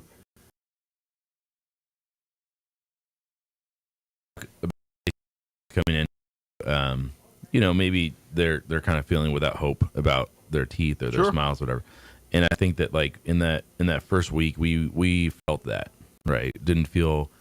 It was hard to find. Felt a little kicked down a little bit. A lot of down, and felt like this is hopeless. The world's kind of world's winning right now. And you're looking around. Throw me a bone. You're looking around, and entire neighborhoods are destroyed. You know, and it's just so devastating. And the people that came and not only prayed for us, they visited us, they brought us food, they came and helped, they put on their tool belts, and they showed up every day. It was just. And as the progress happens, it starts. You know, room starts getting cleaned up, and the next room, and then the hope, and then you just have hope, and you're like, this is awesome. We got this. But it's taking that first step, and that's really what we're saying here is once you take the first step, exactly, you're going to find out it's going to be a great ride, and in the end, the dental office isn't as scary as you think it is. Exactly. And if it is scary to you, we'll put you to sleep. We got you. And sometimes, depending on what they don't even need the drugs. Keon just talk, and you'd be like, next thing you know, just kidding. That'll put them to sleep. Yeah, there you go. We got options for everyone. Yeah, that's right.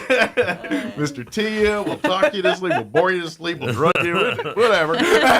Just kidding. That's but please, and here's the thing. Thank you guys. This is I know I see you guys are very, very grateful and everything, and we know that, but at the same time, I think the community is very grateful for that, and I really do believe you reap what you sow, and I think the rallying the folks, I think you saw a little bit of what you sowed. I appreciate that, Mike. Thank you. And that's why I thank you guys for it. And the great part is, all the services you're doing, and because of what you're doing, you're able to continue with that, and that's something. And I know the amount of outside of the 9 to 5 of your office work you guys do to work in the community and help people out in various levels in the dental world, and so I'm thankful you're able to continue that, and I'm thankful that you guys are here to do it with us.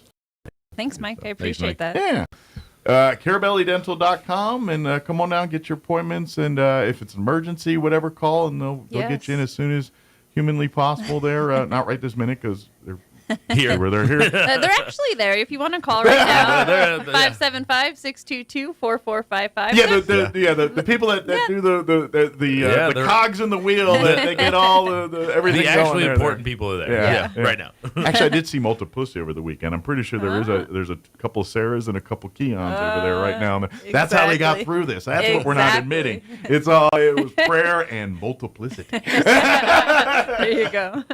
Thank you guys. Thank I you, know, Mike. I know you got some work with Sean next door here. I appreciate it. And then you got to get to work. So Yes. thank you guys, and I'm so glad we're everything's blessed to going be well. back. Anything else we can do, please let us know. No, thank you guys. Thank you. Yeah. All right, 7:51. Let's pause for news. Kim Commando, commercials, and I think that covers it. Don't go away. We'll be back.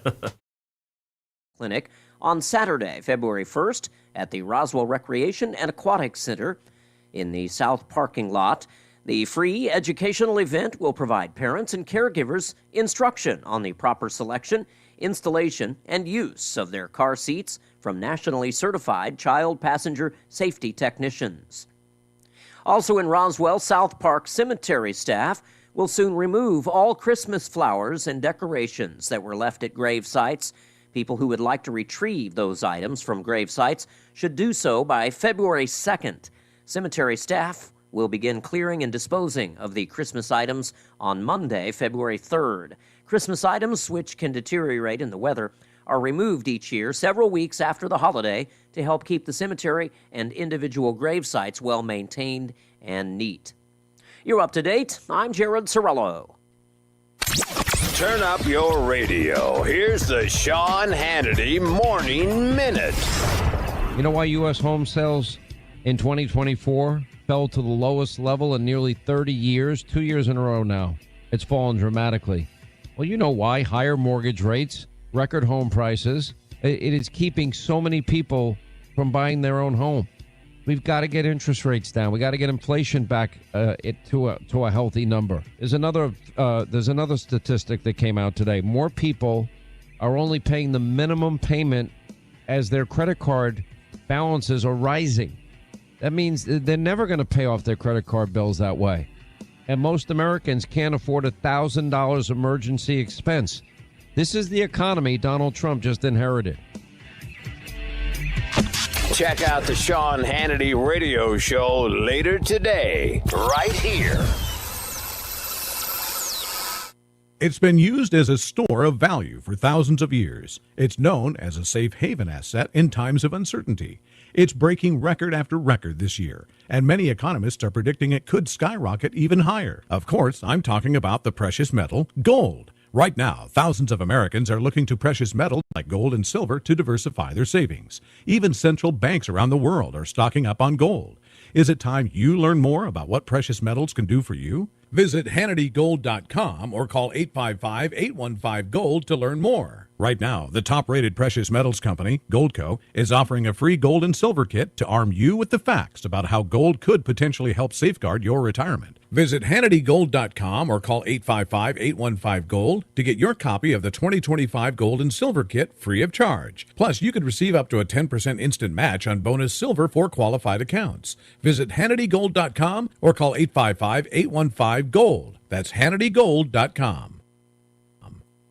It's time for the Chaves County Sports Report. Let's hit the scoreboard for some girls' hoops results from over the weekend. The Roswell Coyotes took on a tough foe at home, and it was the visiting Portales Rams that won by a score of 40-35. Roswell's now 13-7 on the season. Portales improves to 10-9. Roswell opens its district schedule on Tuesday at home against the Hobbs Eagles.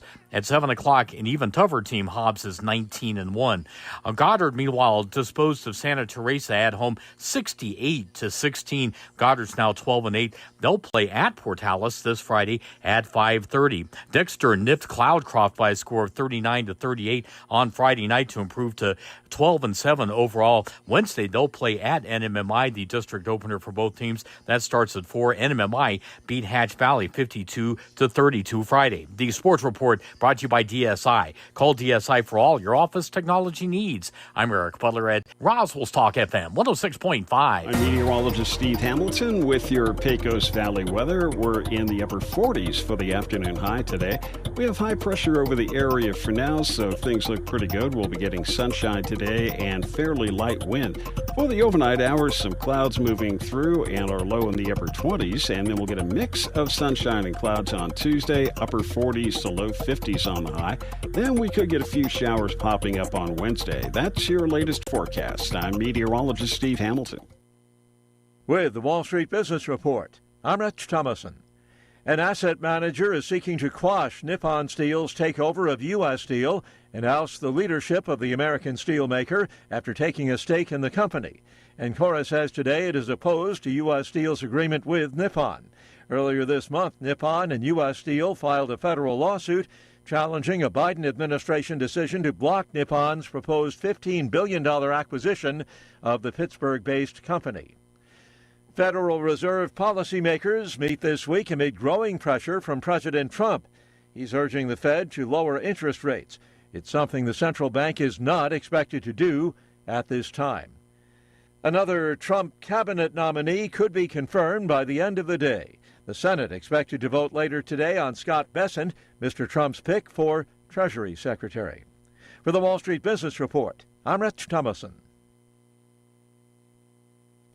Time to trade in and trade up in 2025 with Roswell Honda. With a fresh new lineup of vehicles and great rates that mean you can trade up and save. Like a new 2025 Honda Civic Hybrid, just 4.9% for 48 months, 2.9% for 36 months on new Pilot and Ridgeline, and 2.9% for up to 60 months on new 2025 Honda Accord. So hurry in before the savings pass you by. Trade in, trade up, and save at Roswell Honda, 2177 West 2nd. Time to move into a new year at the Calico Cow Fabric and Gift Shop in Roswell. Valentine's fabrics are here and spring fabrics are arriving daily with a great selection of quilts, Valentine shirts, and rope bowls made right here at the Calico Cow. And Brothers sewing machines are on sale now. Plus, the Calico Cow can fix and perform maintenance on all brands. Out of town? Log on to RoswellQuilting.com to order. We ship direct. The Calico Cow Fabric and Gift Shop, 200 East College in Roswell. Want to know how? Come see the cow. You have a life, places to go, things to do, people to see, but it's hard to enjoy life when you have pain. You don't have to live that way. Softwave Therapy from Premier Chiropractic in Roswell can help you. Softwave's cutting-edge technology is non-invasive and can help your body heal. This new technology uses therapeutic energy waves to activate the body's dormant stem cells to promote natural healing. Sessions are quick with short treatment times. Start healing today. Call Premier Chiropractic at 623-2900 or visit healthyroswell.com. Our lives run on energy every day. And every day, your friends and neighbors at New Mexico Gas Company safely deliver reliable, affordable, essential energy to New Mexicans. The kind of energy that brings families together, that surrounds us in comfort, the energy that warms homes and hearts. We're New Mexico Gas Company, and every day we deliver the energy that's behind some of the warmest moments in your life. That's why we're here.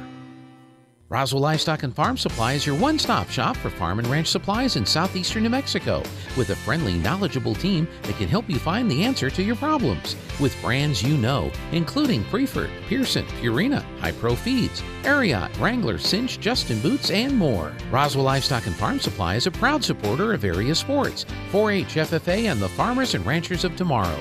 Roswell Livestock and Farm Supply, 1105 East 2nd, celebrating being family-owned and operated for 50 years. When you stick with Block, everyone's a winner. Weekly prizes and giveaways like a Samsung 65-inch 4K Smart TV to be giving away on February 21st. Your Roswell, New Mexico H&R Block wants to help those affected by the recent flooding that affected our beautiful city. We are offering a discount to any tax filers claiming a casualty loss deduction this season. Please give us a call at 575-622-5455 or stop by our new location at 701 South Main. H&R Block has got you covered. Your NMMI Broncos would love your support. This Monday, the Broncos return home to host Clarendon College at Cahoon Armory. Come out and cheer on Joseph Thomas, David Popa, and the rest of your Broncos to victory. Tip-off is set for 6:30 p.m. Monday, January 27th. Come watch exciting junior college basketball in Roswell as your NMMI Broncos host Clarendon College Monday at 6:30 p.m. Don't miss it. Your home for Kim Commando in Roswell. 106.5 Roswell's Talk FM, KEND, Roswell, New Mexico.